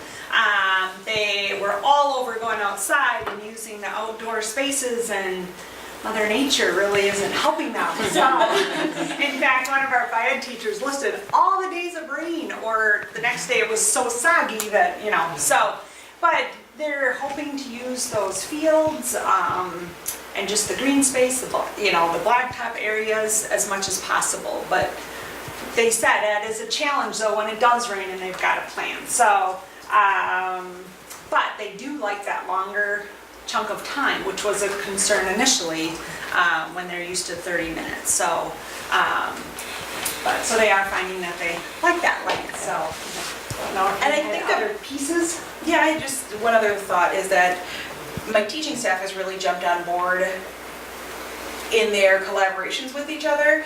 I've seen them move kids around into groups, especially first grade is rocking it right now. They are taking different pods of groups across classrooms and working with them. And so I think it's a better use of our resources across the building. So teachers aren't on islands, but they're able to have a shift of students around, and it makes for a better sense of community within the building. So it's been really present and a positive for it. And just so everyone remembers, we made this significant shift because of our core classroom instruction, and so it was intended to benefit the core classroom instruction. We certainly never intended for negative consequences for the MAPE, but we also know it's a balloon, and when you squeeze it, when one thing gets better, another one is going to be challenged. And so while the results are not shocking to us, that's exactly what we thought was going to happen, that's still okay because we'll have discussions and keep tweaking and make it better as the year goes on. So. One of the big concerns, I'm sorry, Mary Jo, that we had too that I saw is the interruptions in a student's day. You know, we had teachers that, you know, one teacher just happened to, she just tallied, and it was 25 times either a new adult came into the room. So I could be not needing that adult support. I'm good to go. I'm confident in my learning. But 25 times kids are leaving, kids are coming back, adult is coming, adult is leaving. I mean, that's just crazy to expect them to, and you know, I'm doing okay in my learning. Imagine if you had any distractibility at all. And so that's a huge piece that I see is so much better in our core academics. So I'm excited for that. I'd never heard that term encore before. That's what I was It asking was Dr. Redding's terminology. The middle What school's it called is it our- that before. Oh, have they? Yeah. I've heard that. Okay. Yeah. I was I've an heard encore the teacher at the name, middle school. Okay. Because it's the core curriculum, and then the encore. Okay, I get it. Okay. But we Whatever. added the guidance and the Encore, LMC huh? to Is that, that art, music, fighting, so, to top it off, so. Have we had to purchase more resources then? Because I heard one of the complaints was the space, which you mentioned, but then also there's not as much or wasn't enough equipment for all the students at once, so that's been And we're taken working care on of. that. Okay. They've, Primarily music? Yeah. has a beautiful new program. Fayed is working on adding additional pieces of equipment. I cannot walk into that storage room and No. believe that they don't have enough of I know. everything. I know. Seriously. I know. They've got a lot of fun things. But at least the block of time isn't too long for them. That's what they were worried about. Yes, That's I what was saying. super glad. Because now they want the big block and they want it more often, so more. About 2 hours a day. Change the Let's day. go. Exactly. But, yeah, Okay. so we're barely getting started, so, Right. yeah. They were afraid to ask at first, like, we gotta ask them already what they think. Yeah. Because it's hard when it's first getting the kinks out, so. I was curious. Yeah, no, it's good. Yeah. Okay. No. Okay, thank you. Okay, we'll go on to student enrollment summary. All right, so third Friday count has come and gone, and so we have for you a couple documents that will show our enrollment trends. There we go. So this one is just the picture, and interestingly, my neighbor, who is part of that 60% that doesn't have kids in our system, nor has he for probably 35 years, he goes, I heard Black River Falls was down 200 students. And I said, well, since when? He said, last year. I'm like, since 2000 we are, but not since last year. So when you look at the map, please remember that this is 2000, that's 2018, 19, so it covers a lot of years as well. But we are definitely, we know that we've been in declining enrollment, and you can see that we've somewhat tapered off there at the end. If you look at the chart to the side, you can see that, I mean, look at the last 3 years, 1800, 1803, 1801, we have been very flatlined. This year's kindergarten is larger than our kindergartens have been the last couple of years, and we always love that because that means hopefully they're with us for the long haul. So larger kindergarten classes are nice when they move throughout the system. So that was the third Friday count. Any questions about that? And this is resident students. So this is every student who lives within the boundaries of the school district of Black River Falls, regardless of what school they are attending. So if they have open enrolled out, it is irrelevant. They are residents of the school district of Black River Falls. Okay? When we get to our butts and seats count, that looks very different because of the ins and outs. And speaking of the ins and outs, I don't know if you guys caught how exciting this chart was, but I like downstairs in the office, I scared some people. I was so excited when I filled out this ratio because, folks, we have been talking about our stopping the bleeding of the open enrollment. And last year, I've said this to staff, we wrote a check for almost $750,000 to send students from the school district of Black River Falls out to other communities. We've been monitoring our open enrollment in-out ratio since 2007, 2008. And if you look at just last year, for every one student that came in, 3.5 Black River Falls students went out. In 1 year's time, for every one that comes in, 2 are going out. We have changed that ratio so dramatically in 1 year. This is the lowest it has been since 2007, 2008. And you have to remember, how many times has the law changed to increase opportunities for people to be able to move? That is celebratory because it speaks of faith in the work that we are doing, in satisfaction with the services that we are providing, and it is fiscal. We are going to be up a couple $100,000 because so fewer of our students chose to leave elsewhere. Many more are coming in. than We expected to. There's another chart. Do you have that page? I don't know if I put that one in here. No, that actually has the ins and outs. Nope, I just snipped this one, sorry.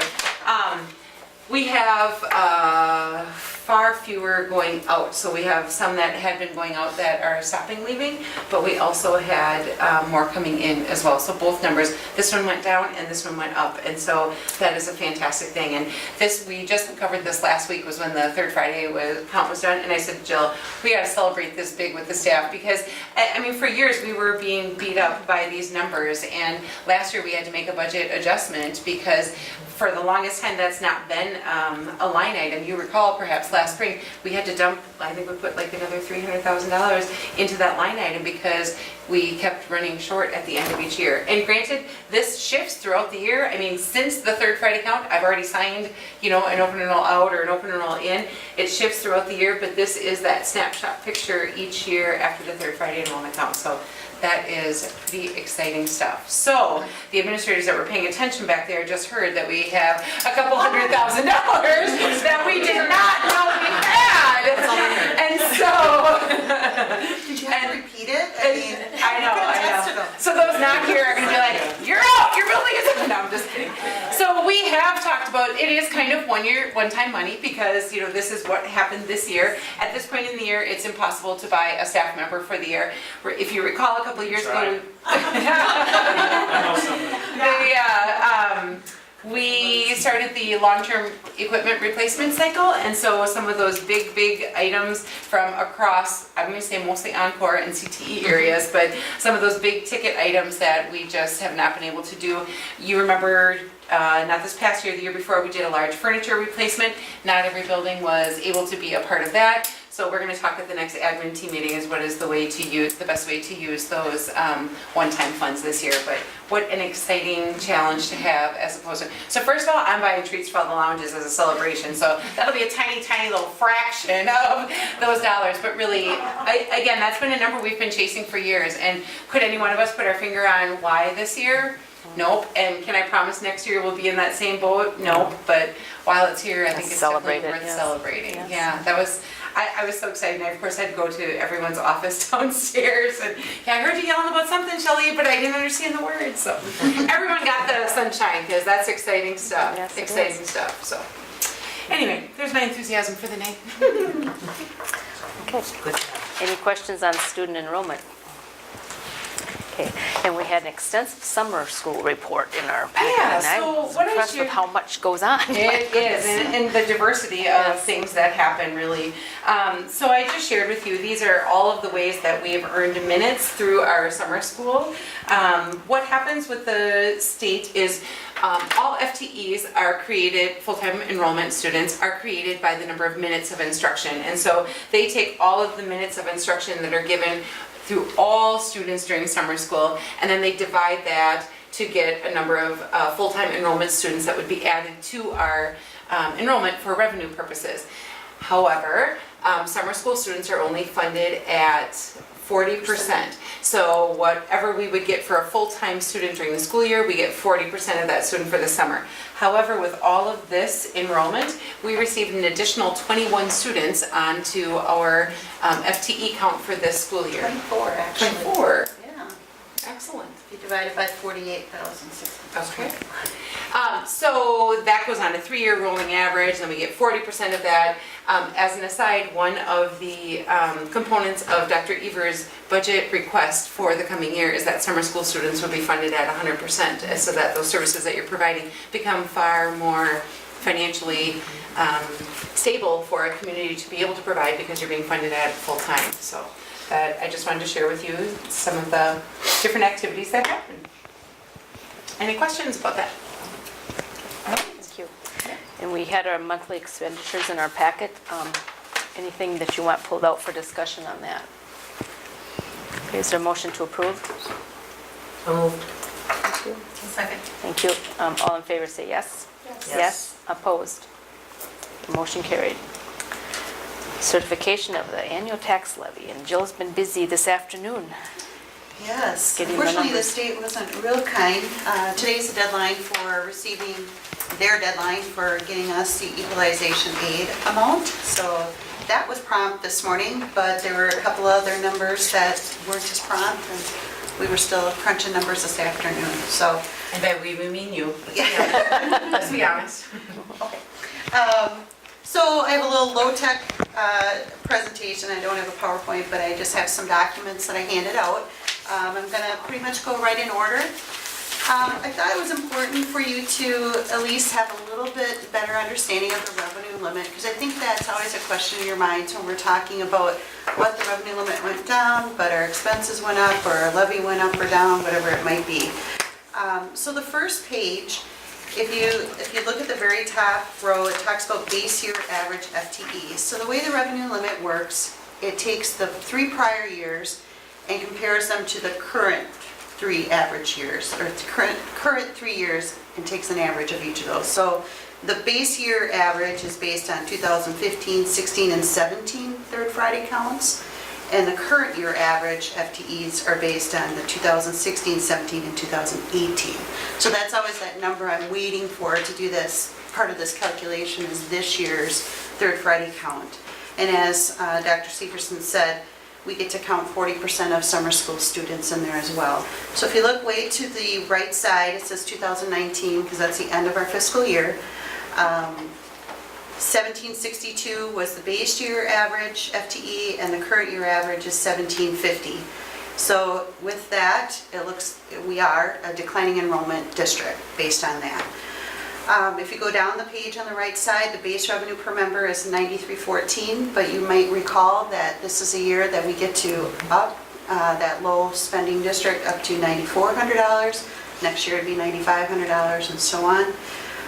So then what happens is we take our 1,750 students times the $9,400, that comes up with that $16,450,000. And then if you go down the page even further, there's a whole, I'll show you the whole complicated calculation just to show you what the worksheet looks like.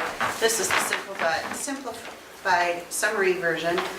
But if you go down to the declining enrollment exemption, that's where they take that difference of 12 students, the 1762 minus the 1750 up above, times 9,400. So the state says, yep, you're declining, so we're not going to penalize you for that. We're going to give you a little bit of help in your revenue limit formula. So they're giving us $112,000 this year. You can see the prior 2 years, the decline was worse, $167,000, and before that it was $260,000 that they were helping with as well.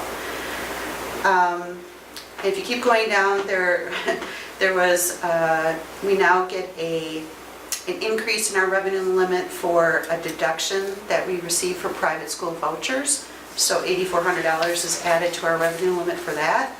And then the $20,409 is for uncounted pupils from the prior year. So what happens in the fall, I think it was in August, the DPI sends us a list of kids that are still like hanging out there for districts, like where do they go to school, where do they start, or it's air data between 2 districts. We had a couple kids that we didn't know where they were. They were supposed to be our resident, but we didn't know, they weren't here at school. They had signed up for an open enrollment out to another district. They hadn't attended there yet. Long story short, we didn't count them. We could have. They're giving us that benefit on the revenue limit formula. So overall, that bottom number, $16,591,609, that's our revenue limit with all exemptions. So when we're looking at what we need to cut from year to year, that's the number that I start with. I compare that, I do an estimate of that, of course, like last January, and compare that to the current year, the prior year revenue limit. So then that gives us a feel if we're decreasing in the revenue limit or not. And as you can see, just from these 3 years, you can see in 17 to 18, we went down about $350,000. From last year to this year, we went down about $160,000. Does that make sense? All right, the next sheet, this is the full revenue limit worksheet, just so you can see what it looks like. You have one for here now. Oh, I do. And could I be more helpful? That's okay. We don't need to linger on that. Okay. So this is just the worksheet. It looks like this. Did I hand this out? Yes? Yes, yeah, we got it. The things I've circled are some of the things we went through already on the left side of the page. That base compared to the current.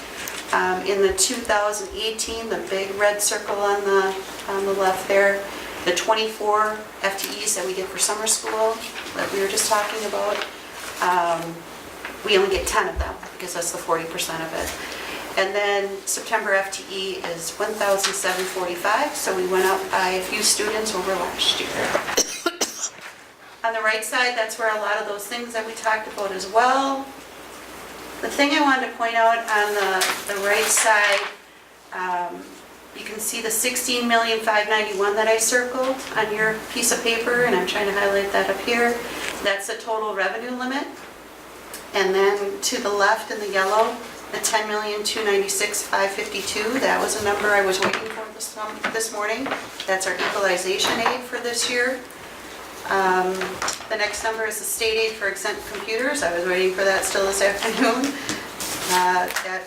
It seems like a small amount to be waiting for, but it does impact our levy, and that's why it's important to have.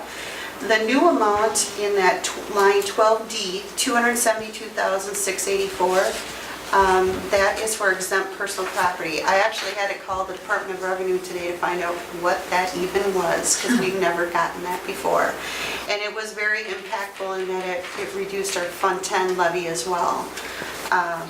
And what it is basically personal property for machinery and tools and patterns, it says, of what local assessors in our area would have assessed. They no longer are doing that, but just to take it away would have been too impactful, so the state is giving us aid in that. And I know no more than that about it. It is something that I don't usually see. It's on a statement, assessment statement of a business. So. But it's really unique because our dollar amount is significantly higher than a lot of our neighbors that are bigger districts. And so she was drilling in trying to find out what kind of machinery do we seem to have a lot of in our district that is not used for manufacturing. Right, like Sparta's, Anyway. Sparta's amount was $61,000. So it's all based on your assessed values of your own district. It's if we have TIF districts or not. It's a very complicated formula. So that is the only nugget I'm going to share with on that. And to remember, so that's additional aid coming into the district, which means within the revenue limit, which will eventually end up being similar to property tax relief. So if we go ahead. What is source 691? Source 691 just tells me what revenue code I need to code it to. It's a state source, and specifically 691. If you go to the next sheet that I handed out, it's the tax levy analysis. So this is actually comparing 2019, this year, to the 2 prior years. So at the top, you can see the general fund levy across the top, 6.5 million in 2017, 6.7 million in 18, and then dropping to 5.9 million in 2018-19. And again, that's largely attributable to that $271,000 that we're getting in new aid for this year. That is the general fund, Fund 10 portion of the levy. And if you go down a little bit further to where it says referendum approved debt service, Fund 39, you can see our amounts going across there. One thing that Dr. Severson and I did talk about and included again this year was a defeasance.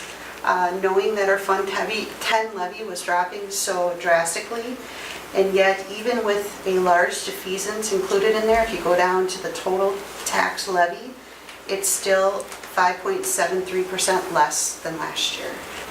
So we're looking at 8 million, basically 20,000 compared to 8.5 million last year. Everybody see that, where that drop is? And then 2019, equalized value. Our value is, as compared to the state average, our value is going down just under 1%. Value across the state, the average was going up 4%. So we're different in that manner. And what that affects is when we calculate the tax rate at the bottom. You take that tax levy divided by the equalized value, and that's where the tax rate comes from. And so we had been at 945 for the last 3 years because of doing those defeasance each year, building up that debt service escrow so we can pay down those interest costs on debt. Also to strategize so that if we ever do need to go to a revenue limit override, we've created a pool of dollars that we can step down that levy each year so that it's not as impactful. So normally when you go to a revenue limit override, it's new money on top of what you're already levying, basically. So that would be an additional, kind of like the referendum debt that we had, for the facilities. So that would be an additional levy amount. We're hoping by doing these defeasances this last few years that there would be no impact or a low impact of if we ever did go to a revenue limit override. As you can see, we're a declining enrollment district and our revenue limit keeps going down. You've been a part of those cuts every year that we talk about. So we just want to keep that option on the table, should we need to talk more about that. Do you want to add anything, Jill? Yeah, I would. And so if you look at the bottom line, the total school-based mill rate at 945, 945, 898.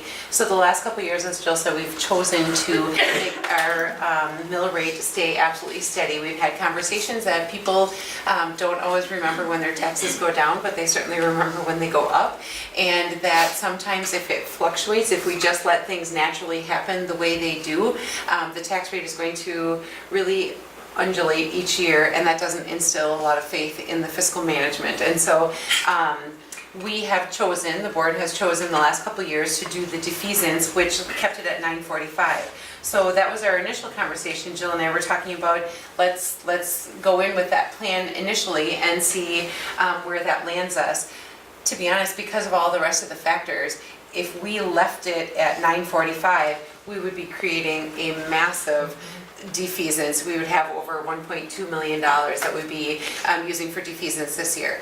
Add to that, you see in the WASB or WASDA news releases every day, the vast majority of mill rates around the state have been dropping the last couple of years, and ours has remained steady. And so we felt, is there some happy ground in the middle? Does it have to be all or nothing? Instead of maintaining the 945, could we do a partial defeasance, allow ours to drop so that our taxpayers also feel some of that relief that they see others around the state capturing, while still creating that opportunity for us moving forward? And so where we landed at was it's more than 47 cents is what the mill rate drop would be, and that still allows us, I want to say 500,000, right?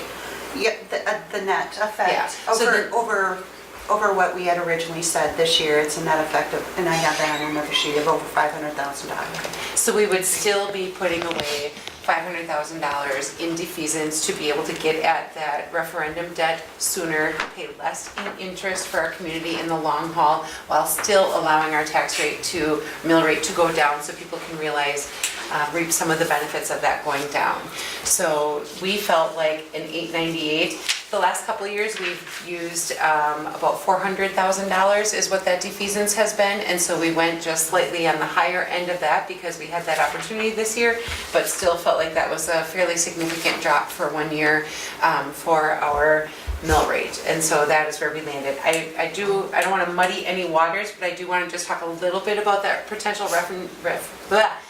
revenue limit override referendum, because that is something that we've talked about an awful lot in the past. And so last year we talked very hard about it and what would be our right timing.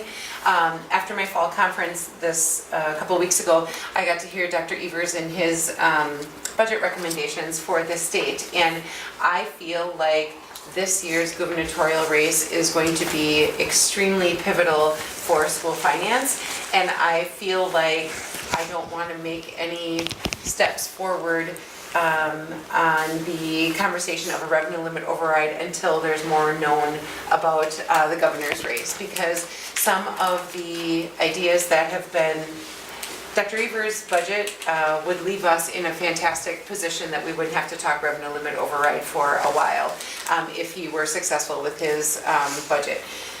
But I still want to leave that possibility because there's an awful lot of ifs involved in that. If Governor Walker is reelected, he also is talking about some school finance reform at a much smaller scale than what Dr. Evers is representing. But I do feel like I don't want that to get too far away from us, because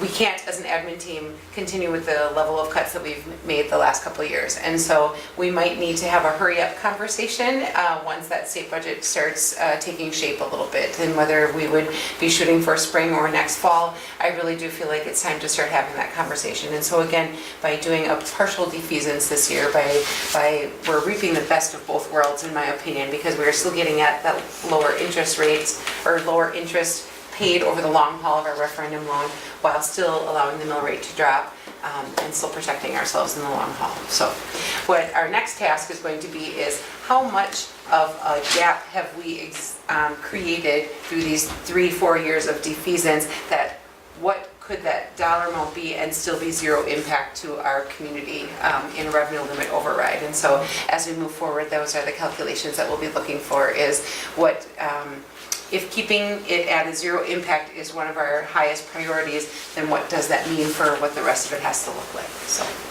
I just wanted to give you that background before we move on with the rest of it. So that is where we landed at the 898. That is just our... It's arbitrary? It is arbitrary. It I was is. gonna ask, is the 898 reflective of a percentage you were trying to reach, or is it, well, we wanna pay $500 or $500,000 in fees, and so what number do we To be honest, choose to get to that? Jill asked some of our counterparts in our region, what are their mill rates going to be this year? And because we have kept ours through that defeasance the last couple of years, ours has crept up higher than some of our neighbors. And so we felt getting below the $9 was important, because that is what a lot of our... More like our neighbors. Correct. Okay. Correct. And we're still a little higher than And some. I'm talking but- Sparta, Toma, and Alaska, who I talked to. Okay. I would anticipate Melrose, Medoro, and Elma Center would still be higher because of their referendums. Sure. So that was kind of our target, is like we'd like to get below $9. In the past, as I said, we've done about $400,000, so $500,000 felt like, while we had the opportunity this year, that would still, but again, it's arbitrary. If we did absolutely nothing with defeasance, it would be $8.14. So $8.14. It dropped to $8.14. Right. Why not just make it $9 even? Wouldn't that be easier? Because Jill wanted to be less than 9, that's why. I said that. Sale, 898 sounds like a sale, doesn't it? Patty, I did say $9.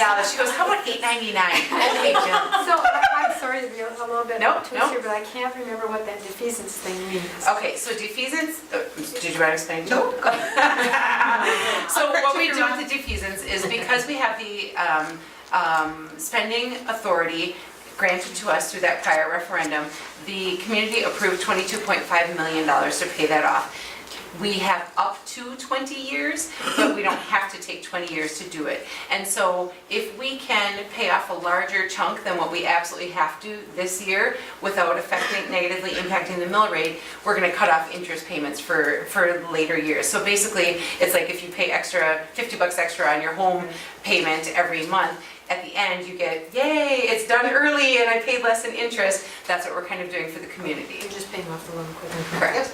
And there's Does that, sometimes if you do that, then does that mean you don't have to make as big a payment the next time? There's a minimum amount of payment you have to make, but there's not a penalty for overpay, is what it boils down to. So we have to pay at least the minimum.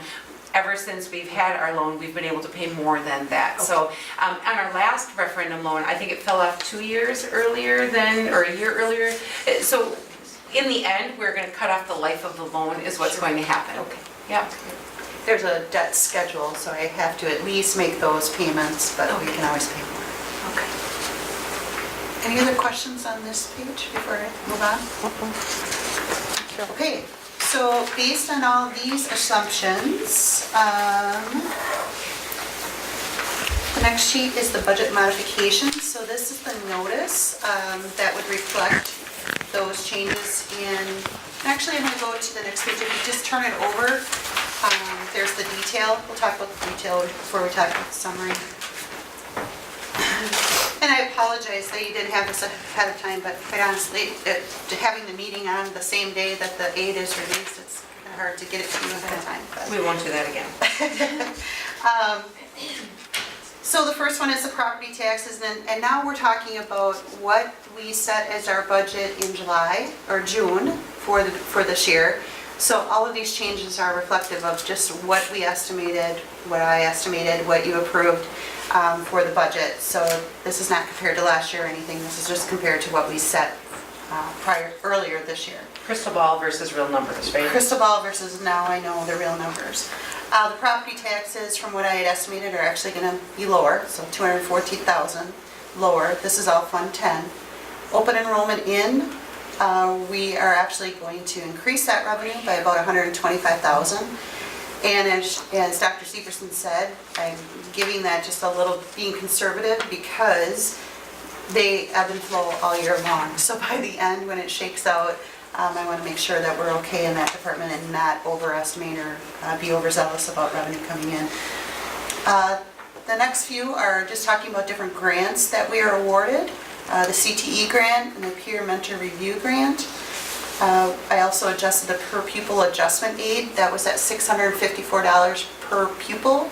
And now we know exactly how many pupils we have, so we're able to adjust that aid to be true. Equalization aid is a little bit less than what I had estimated. I think I had estimated about $10,390,000 and it came in at that $10,209,000. The personal property computer aid, that was that new aid that I was mentioning earlier. Just the next section, just truing up those grants to what we actually know. We did not receive the last grant, so that is, I have to take that off our books. We had planned on that and was including it, so that was taken off. So the total amended revenues are $73,846. The expenditures match down below, and we just have to show them in the area that they're being spent, whether it's $100,000 for instruction, $200,000 for supportive instruction, or $400,000 for payments to other entities, basically. And these are roll-up functions, so there's lots of accounts that go into some of these numbers, but this is a summary at the level the board approves. And for now, those additional open enrollment in and out gains that we had in our budget, we just put them in a furniture and capital maintenance budget for now until we can decide how we're going to best spend those funds. What is the virtual school? There's one up at the top in parentheses, I mean, that's a minus. I mean, Right, it's a we had correction. budgeted for the virtual school payments, so when we pay, what's the name of the company? K-12. And then Wisconsin Virtual Academy.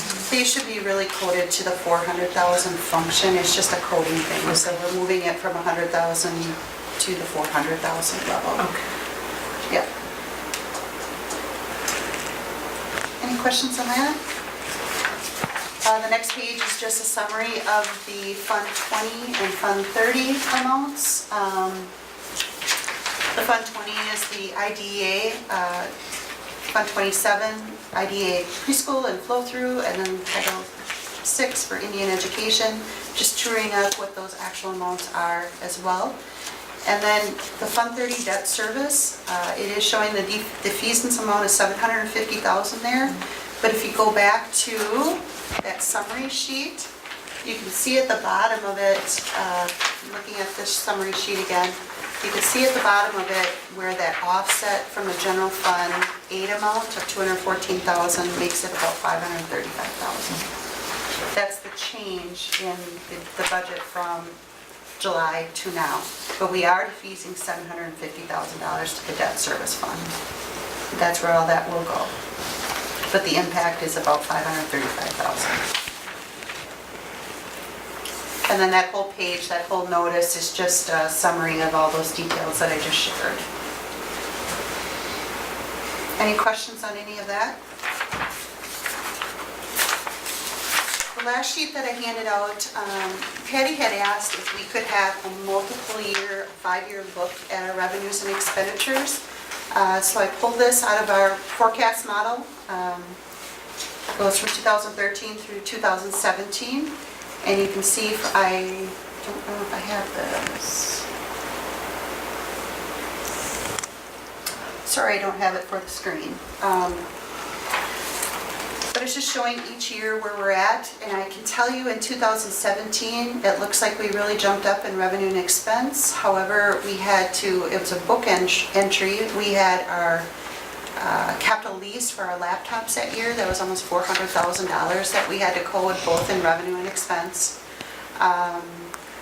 There's one other thing that we coded that year, now I can't remember what it was. So it was a total of about $600,000. So really, if you take $600,000 off of that to be comparable to the prior year, you know, we're right in that 19.4 to 19.5 in the revenue section.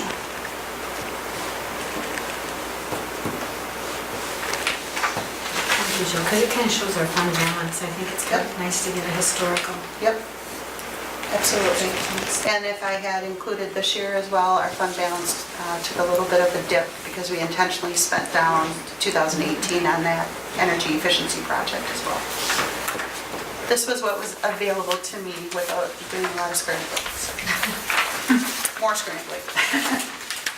Very complete, thank you.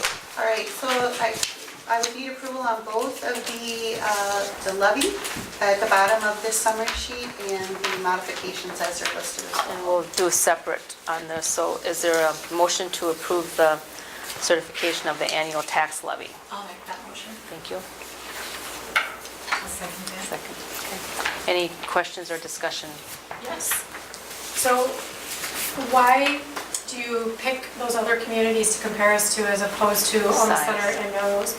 And the reason I ask that is because as a taxpayer, it seems like people would compare us to our physical neighbors. And so I'm wondering why you chose them and then, Honestly, it was in an attempt to figure out some of these numbers this morning, and they had business managers that I am colleagues, you know, and with. you maybe don't know this off the top of your head, and do you know what their amounts are for Alma Center and for They're higher. Melrose and Groves I this don't, year? but I could look those up for last year. I wouldn't know what they are for this year yet. I don't know when they're setting their levy. Because they just got their information today as well, so I don't know when they're setting theirs. Makes sense. Historically, they have already been higher than us. Because my inclination is rather than using the number you've proposed, is to be more comparable to them so we can keep, you know, just pay more off in defeasance.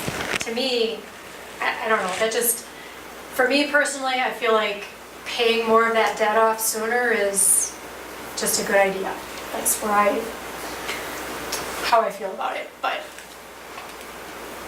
I don't know if I can look that up quickly or not. The part of that, though, is that that's a really good interest rate. And, you know, it's not going to get better than that. So a lot of times when interest rates are low, you aren't anxious to pay off. But I guess what I wonder is, maybe, you know, I'm just picking numbers, I have no idea. Let's say they're 10 cents higher than the proposed amount. We're still going down, but, you know, still able to pay off more towards our debt. And so when I think about where people see those numbers, Mhm. that school tax facts report that we get each spring has that on there. I don't know how many community members ever see that other than, you know, boards of education that go through that. It is sometimes published in the paper, but typically they don't even publish the smaller communities. Like when they do the Cooley region, they do the La Crosse, Holman, Onalaska, Toma, Sparta. We sometimes aren't even big enough to get into that Cooley comparison. So honestly, I don't know how much, I'm not sure how much people see that on average. Jill, if I'm not mistaken, the others that you spoke to, ours is at 898, was still on the high side of those three districts that you spoke to? I'm trying We were to slightly remember. higher than Sparta.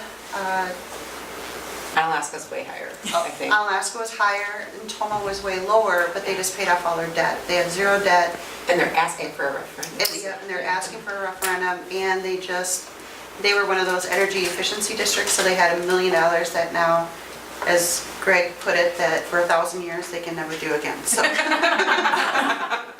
But they were like down in the $7 range at the time, but they don't have any referendum debt right now, and they had just paid that off, so. If you bear with me just a couple seconds, I can probably pull it up.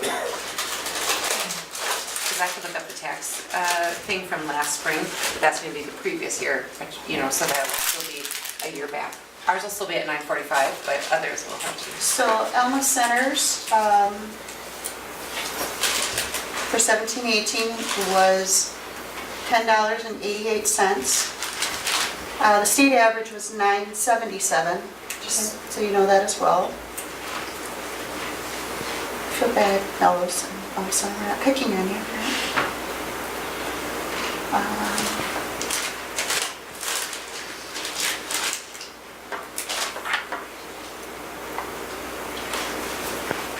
And my other thing too is my inclination is that people, you know, like we've done in the past, if we go down and go back up, they feel that more than if they notice it more than say, well, 2 years ago, we're exactly where we were a couple of years ago.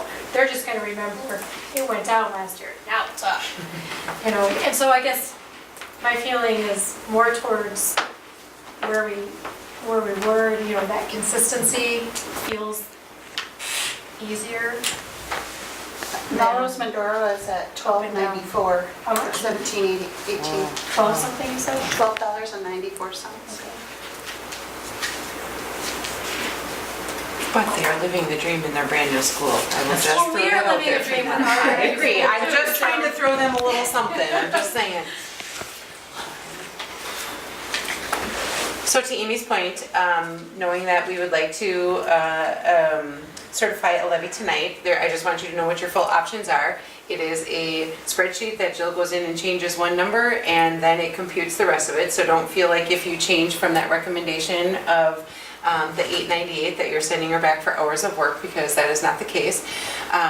I don't know that she can complete that while we talk about the rest of our topics here this evening, but at the very least, we could do a special board meeting right before the annual meeting next Monday night. We most definitely could. We meet at 6 o'clock for the annual meeting. We could do a 5:40 special board meeting if we wanted the levy to look different than what has been presented. So I just don't want you to feel like this is like hours and hours. It's a spreadsheet that she changes that number and Everything else. the rest of it And computes. I might be the only person thinking this I just wanted to way. I explain don't that know. if others, yeah.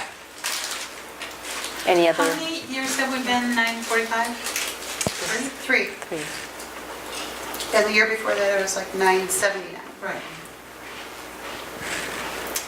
If we would go, It's about that 1.2 million, I believe it's 175 more. We're talking 750,000. It would be 1.175 million Would be our to be at 945, but I'd like to double check that. That was the rough number this morning. It would be 1.2 million if we I maintained. can't remember if stuff changed after that. You know, You know what I maybe- mean? That's why you're waiting for those last numbers. Maybe as a whole, people would still like to see it come down, but still have a higher levy than the 898, just, so we can still cushion that. We could go to $9 and make it easy. I keep saying. was there a reason for with the referendum override possible in the future that you wanted? It's not important that it goes down for that. It's important to me that we keep a defeasance in there. If we were even considering letting it drop to 814, I would be very concerned because that means any revenue limit override is going to have a huge impact. So what's important to me is that we leave a cushion for that conversation to be able to happen.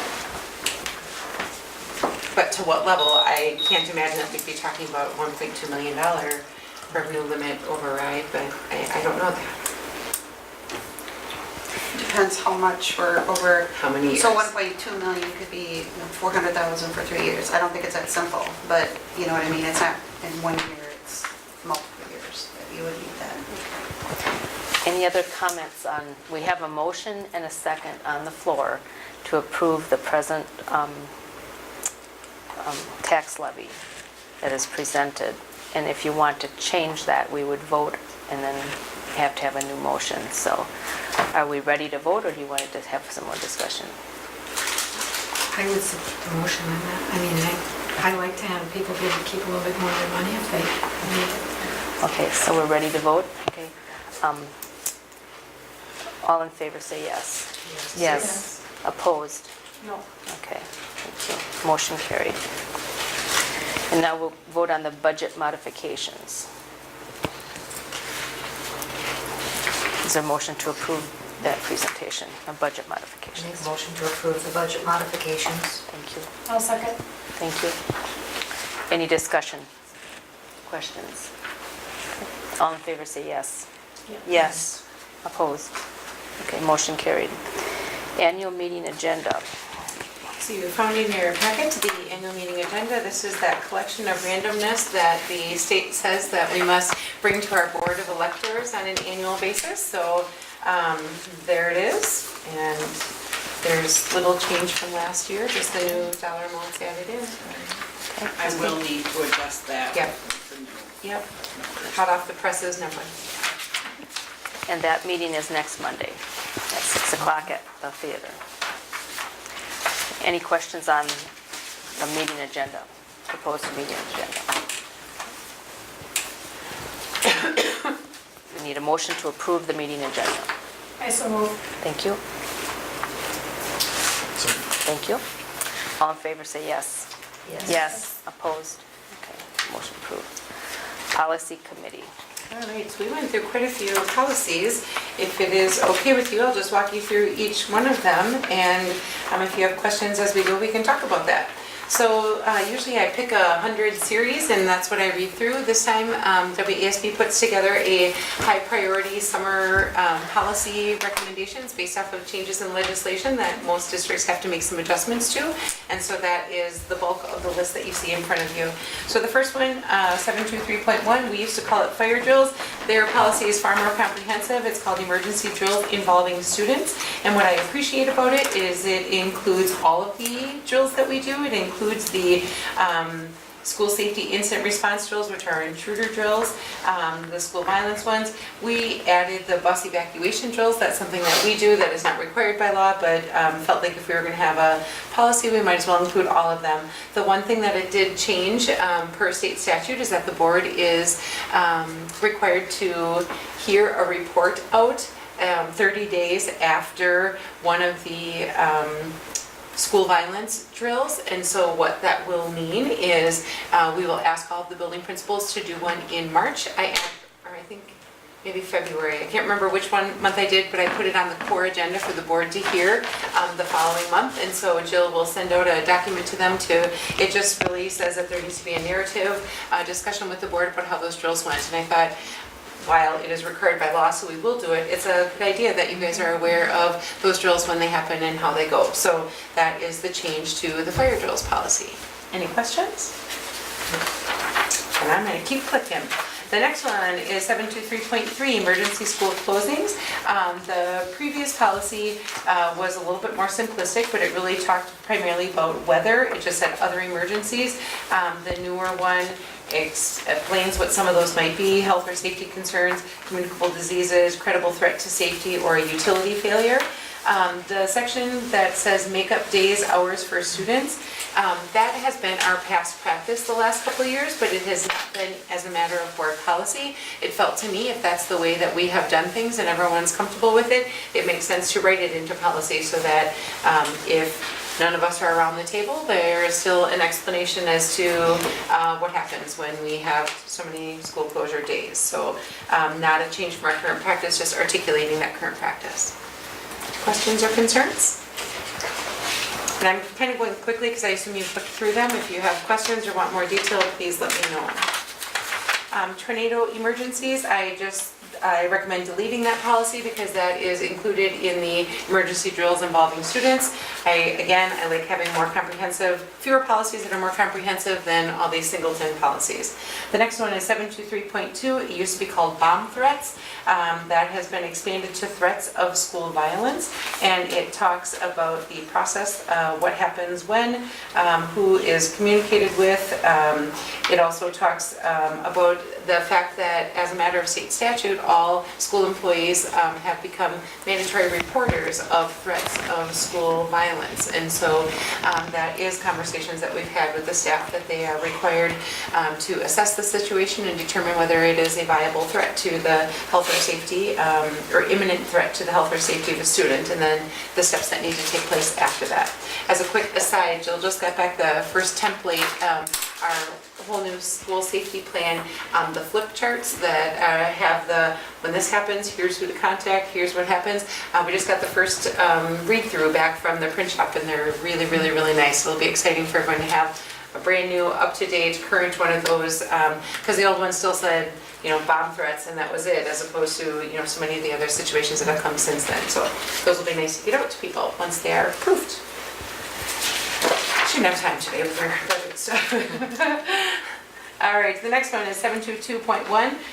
It used to be called accident reports. The recommended changes for this policy are to align with what our current practices are. It separates accidents from students, employees, and other persons that might happen to be on school grounds when an injury happens. Again, that unsafe conditions, it also just articulates the expectation that as a staff member in the district, if you see something that is unsafe, we expect you to say something, because not talking about it doesn't mean we're exempt if somebody should get hurt from it. So it just talks about the processes for all of those things.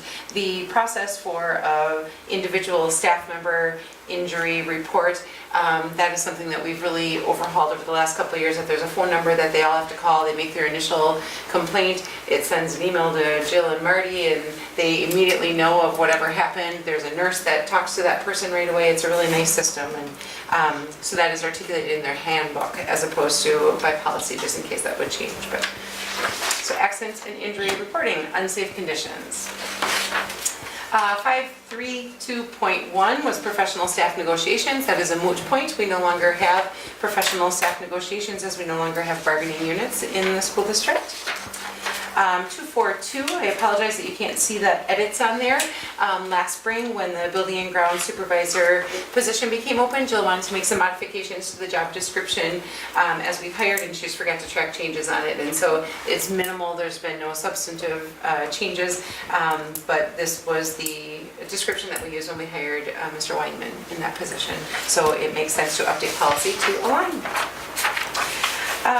Policy 424, participation of non-public school students in district courses, programs, and activities. So this, you'll see, is a brand new policy that is being recommended. The state law does articulate levels of participation. For example, if a child is completely homeschooled but they want to come to all class at school, state law requires that high school students have to be able to take up to 2 courses per semester. What has happened up until this point, anytime a principal has gotten a call from a homeschool family saying, I'd like my child to come for a portion of it, they call me, I look up the state statute, and we figure out what they should do. So this was actually a case where we had no policy and we needed it. So this is the recommended legal verbiage that goes along with those practices. So our policy, just so you know, there's lots of choices that you can make. We made the choice to provide the minimum that the law requires, because our opinion, of course, is if you're homeschool and you want to come more than half time, boy, we'd love to count you as a student and receive aid for that, but we do allow the up to 2 courses. Can I ask, does programs include just educational programs? It does, well, it depends how broadly you define educational programs, because the next part is participation in interscholastic athletics and extracurricular activities, and so there is a whole section on that, which WIA primarily articulates for sports, but then we do allow participation in music and so forth.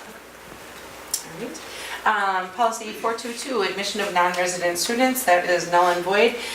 Since that was created in modified last in 2013, the other open enrollment policies supersede that, so there's no need. So the numbers are going to get a little bit messy. I just didn't want a lot of gaps in there. It doesn't seem like that long ago, 2013, we were wading through course options, trying to figure out what that was going to mean, what it was going to cost us, and how we were possibly going to implement that. Well, we got that baby down, and now it's dead in the water. So there is no longer any such thing as course options, and so I recommend just deleting that whole policy. But in a little while, you're going to see that exact same number come back as what course options has been reborn into. So course options had to go away because there's no legislation to support any of that programming anymore. That is the exact same story with 343.2, the Youth Options Program. That no longer exists either.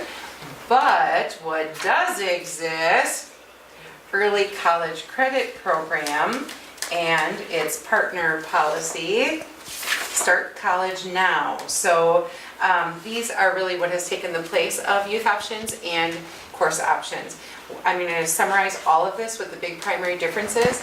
Before, under course options, any student could take any class in a post-secondary institute, regardless if it was an exact replica of what we taught in our high school. We still had to pay for those students to take it at the technical college, or if they wanted to go to, honestly, there's a district in the state of Wisconsin that ended up paying Stanford online for a student that went to a Wisconsin high school that needed to take this class online through Stanford University, and the parents paid it quietly, or the school paid it quietly because they didn't want a big lawsuit and everyone else say, I want my kid to go to Harvard. So they paid it. But so the law has changed that it cannot be a duplicate course. So that is how Youth Options has always run, that it cannot be a class that we also offer.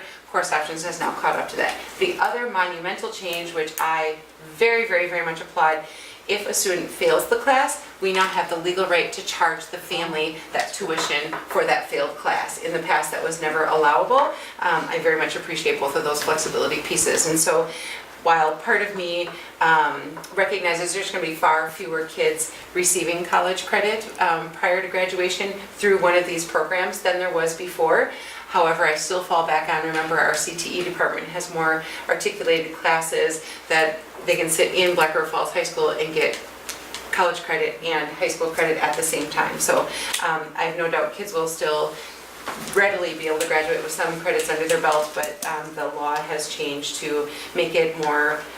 It was difficult to budget for districts before. When the floodgates are wide open, it was really difficult to try to figure out how to fund that, and so this really does close it down quite a bit. Any questions about more details about either of those programs, or? Okay.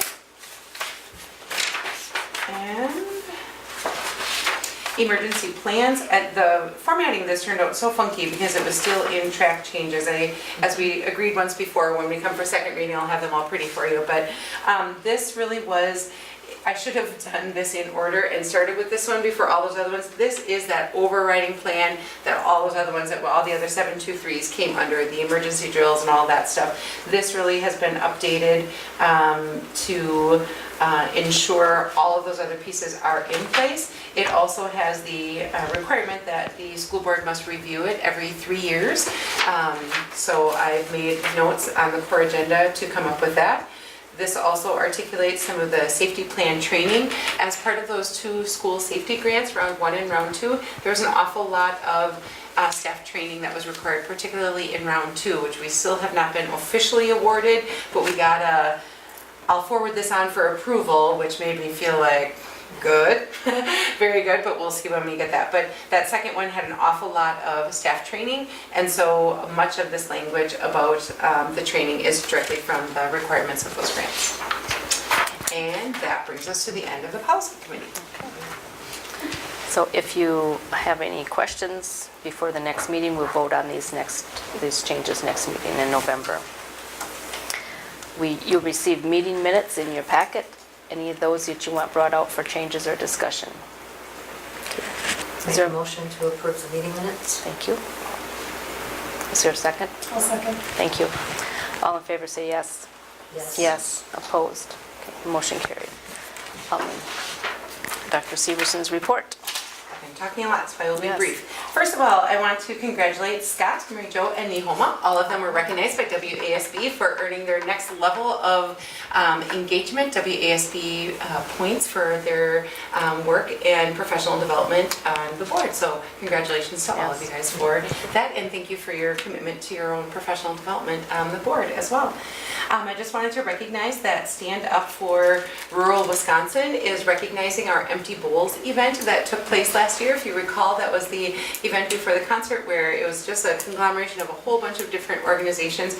Mark your calendars, that date is December 3rd this year. It is the middle school holiday concert, and that event will take place in the middle school commons before that. So December 3rd, that is coming up. I also want to let you know that when Jill was on at her national conference, she found an organization that's called Smarter School Funding. That's not the full name. Smarter School Spending. That's it. Smarter School Alliance for Spending. Budget Excellence. And so what they have is a different model for how districts talk about their expenditures within the district. And the part that got me very excited was that it is directly aligned to the pillars within their strategic plan. So your highest priorities, you directly link a percentage of your budget to show that return on investment that you're getting for each one of those. And so she found out a little bit of information, just enough to be dangerous. And so we are traveling this week to go find out additional information on that, because we would love for that budget process to feel a little bit more grounded in what's important to us, as opposed to the yuck that currently is our budget reduction model. So I'm excited for that. So I would turn it over to the buildings from here. I can start. So I'm here alone tonight because Mr. Stallheim is down at the Kalahari enjoying the water park and having a good time. No, he's actually, well, he probably is now, but. I doubt he's swimming, I'm just saying. I got kind of a goofy picture of him, a Snapchat photo from his studio today, so I don't know what those folks are doing out there. But Chris is down there with a contingent from the high school at a Skyward Conference. It's a 2-day Skyward Users Group Conference, and we have an empty office nearly, for lots of subs anyway in the office these next 2 days. They are learning all kinds of things about Skyward for their different roles. Daisy with the attendance, Chris with the discipline and the student record side, and then we have our new building aide down there learning different aspects that she'll be working with, as well as our LMC 8K qual.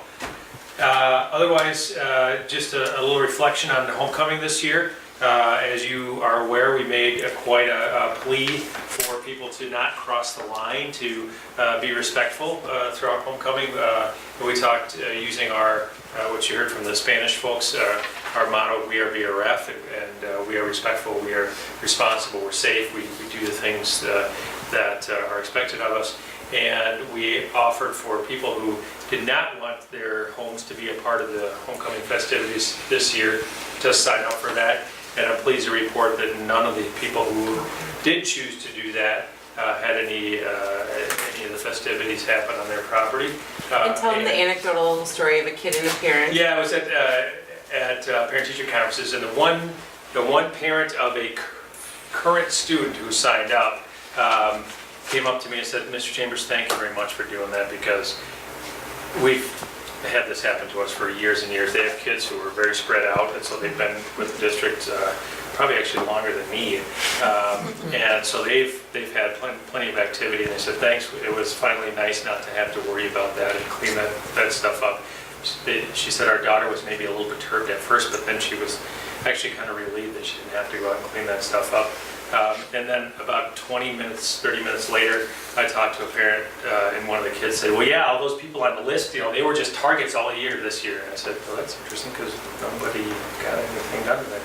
And the parent piped up, oh yeah, so-and-so did, because I live across it. I said, oh, that's interesting. I just talked to her, and she said how thankful she was that nothing had happened to her property.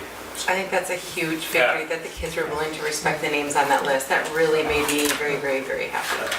And I did have a comment from a police officer from a different community that said maybe you should have the people who would like to be participants sign up on the list, because it's a little bit of implied consent to do it the other way around, and you don't necessarily want people to think that it is okay to go out and do that to people's homes if they really haven't said that it's okay. And so maybe next year we'll have the list the other way around. But in any event, it was definitely better. It was not without unfortunate incident. There were some incidents of egging and flour and key scratching and different negative things that did happen, and that is the reason that the students did not have the promised little celebration on Monday. However, overall, it definitely was a huge success, I think, as far as a step forward and respectful celebration of what should be a really enjoyable week. So that was a good thing. And did I hear you had some visitors at your house, though? I did. That was an interesting. Yeah. So it was Saturday night before homecoming, and I was on the patio, just relaxing, and I heard a car pull up, and I heard a car horn honking and racing away, and I went out to the end of the driveway, and there was a big sign on the end of my driveway that said Tiger Tuesday trivia question, because I would do that on the announcements. Who's the best principal? And on the other side, I flipped it, and it had like glow-in-the-dark glow sticks on and stuff, and I flipped it over, and it said Mr. Chambers. Oh, nice. Yeah. That was kind of nice. Yeah. That was a good prank. What do you got? Thanks. Thank you. Thank you. Yeah, I am Mr. Rue. Dave had to get to his concerts, but, oh, come on. But he wanted me to share a little bit about the talking circles that are starting at the middle school. So I'll just read his message to you. Members of the Ho-Chunk Nation and middle school teachers went to Lakeland Union High School this spring to learn about how they implemented talking circles and the benefits from them. Lakeland Union High School combines students from the Minocqua area and students from Lac du Flambeau Reservation. They have instituted talking circles as a way for the kids to get to know one another and feel free to speak about important issues they may want to talk about with their peers. According to all involved, it has been very successful. They have talking circles for both boys and girls, and the number has increased over the past few years. We thought this would be a great opportunity to assist all of our middle school students, as we know that this can be a very tough age. We want to allow the students to get together with a mentor or mentors and speak with their peers about things they feel are important. We have begun with a boys-only group, but hope to institute a girls' talking circle group as well. There will be a ground rules read at the beginning of each meeting, so all students know what is expected of them. Confidentiality is also to be stressed. John Dick and Dawson McAndrew will come up with the topics that are appropriate for the boys, and the boys can also give suggestions of what they would like to talk about. A talking stick will be given to each speaker, and when they are talking, no one else should be. We want them to feel free to share and make them understand that they will not be judged. This may help bridge gaps between Native and non-Native students and help all students understand cultural traditions of each student as well as similarities and differences. The talking circles will take place in the middle school during the noon hour, starting with 5 to 7 boys under the supervision of John Dick and Dawson McAndrew and/or Mr. Rue and Mr. Nortman. Hope to get started in the next 2 weeks. That's something that's been a goal of, Mom, I think you've been involved in that conversation. That's been a goal for quite a while, so they are really excited to get it off the ground and get moving. They've already got a schedule all the way through May of the stories and the topics, and it's going to be exciting. I think they have 15 signed up. Really? Yeah, That's great. I just heard that today. It's great. Awesome. Good stuff. Yeah. I'll speak for Red Creek. October is going from United on September to October being tactful in the conversations that the students are demonstrating. So we've kind of used that throughout with different examples. And so today, for example, we rolled out the safety patrol. We have had applicants the last 2 weeks filling out their applications. And so today we announced to each of the students, and through the conversation was, I know that you're going to be super excited, but there were several that didn't qualify because we had 138 applicants and we only said we're going to have 120 people. So as we handed those out, they were obviously excited and celebrated, but they did it in a tactful way, so that was great to see them using that appropriately. And then we had 52, was it? I'm trying to remember now the numbers. 50 and 42 members from the 4th grade and 5th grade. So we're going to get that rolling. We're training Thursday, Friday this week, Monday next week, and then we'll roll that out next week. So the kids are excited. We're excited to get that rolling again and look forward to everything that comes with that piece. So. Thank you.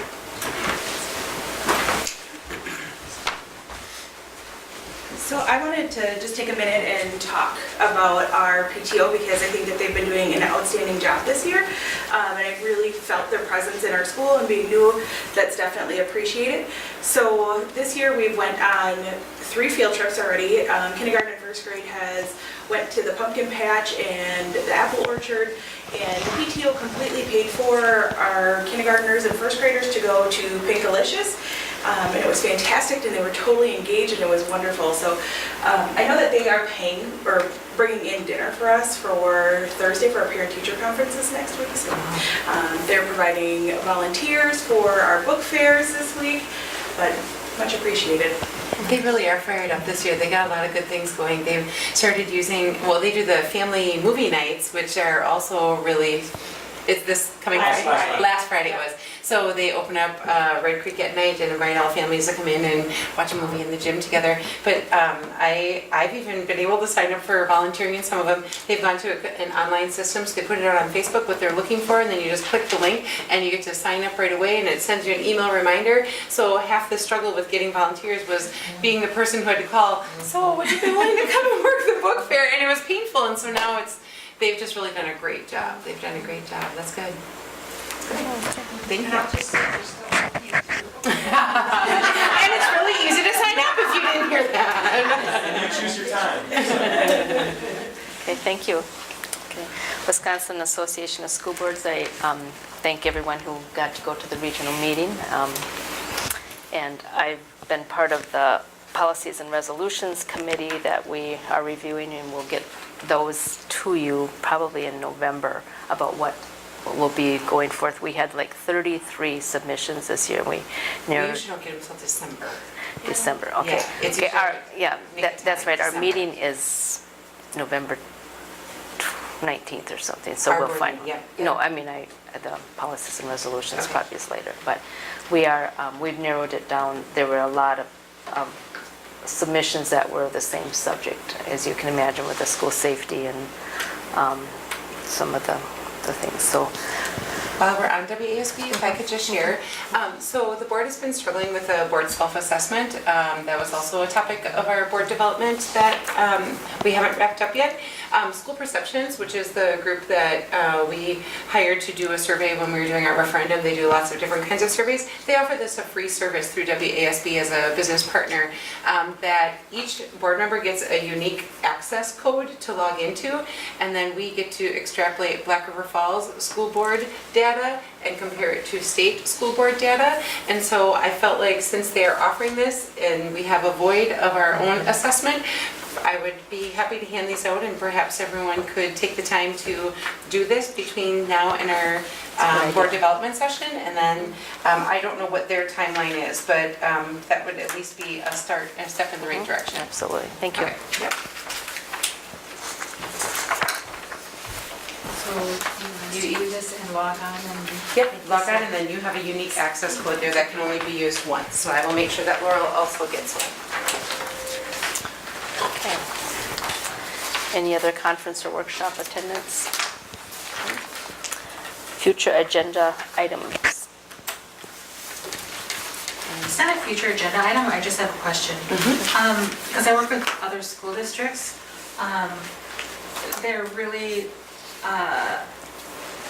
concentrating on the item of equity in their school districts and equity committees and things that my staff is participating in. Do we have that, or do we just use like the work that the nation is doing? But I know there's other things that I'm just curious. I don't know that, let me back up. We do not have any committee called the Equity Committee. That does not exist here. But we certainly have done our culturally responsive teaching committee that is still very active. We also have, I can't think of the name of the other group. By that name, no. But I would also say that we've been having a lot of those conversations for a lot longer than some of those other districts who are just starting with equity committees. So, yeah, kind of a yes and no. Okay, I was just curious. Yep. And if that's something that you're interested in, we certainly could have a conversation about the work that you're seeing in other districts and do kind of a check to see where we're at. Okay, yeah, I'll give you the names of the ones. Perfect. Okay. I also have a comment. So you were talking about those templates of the emergency responses or whatever.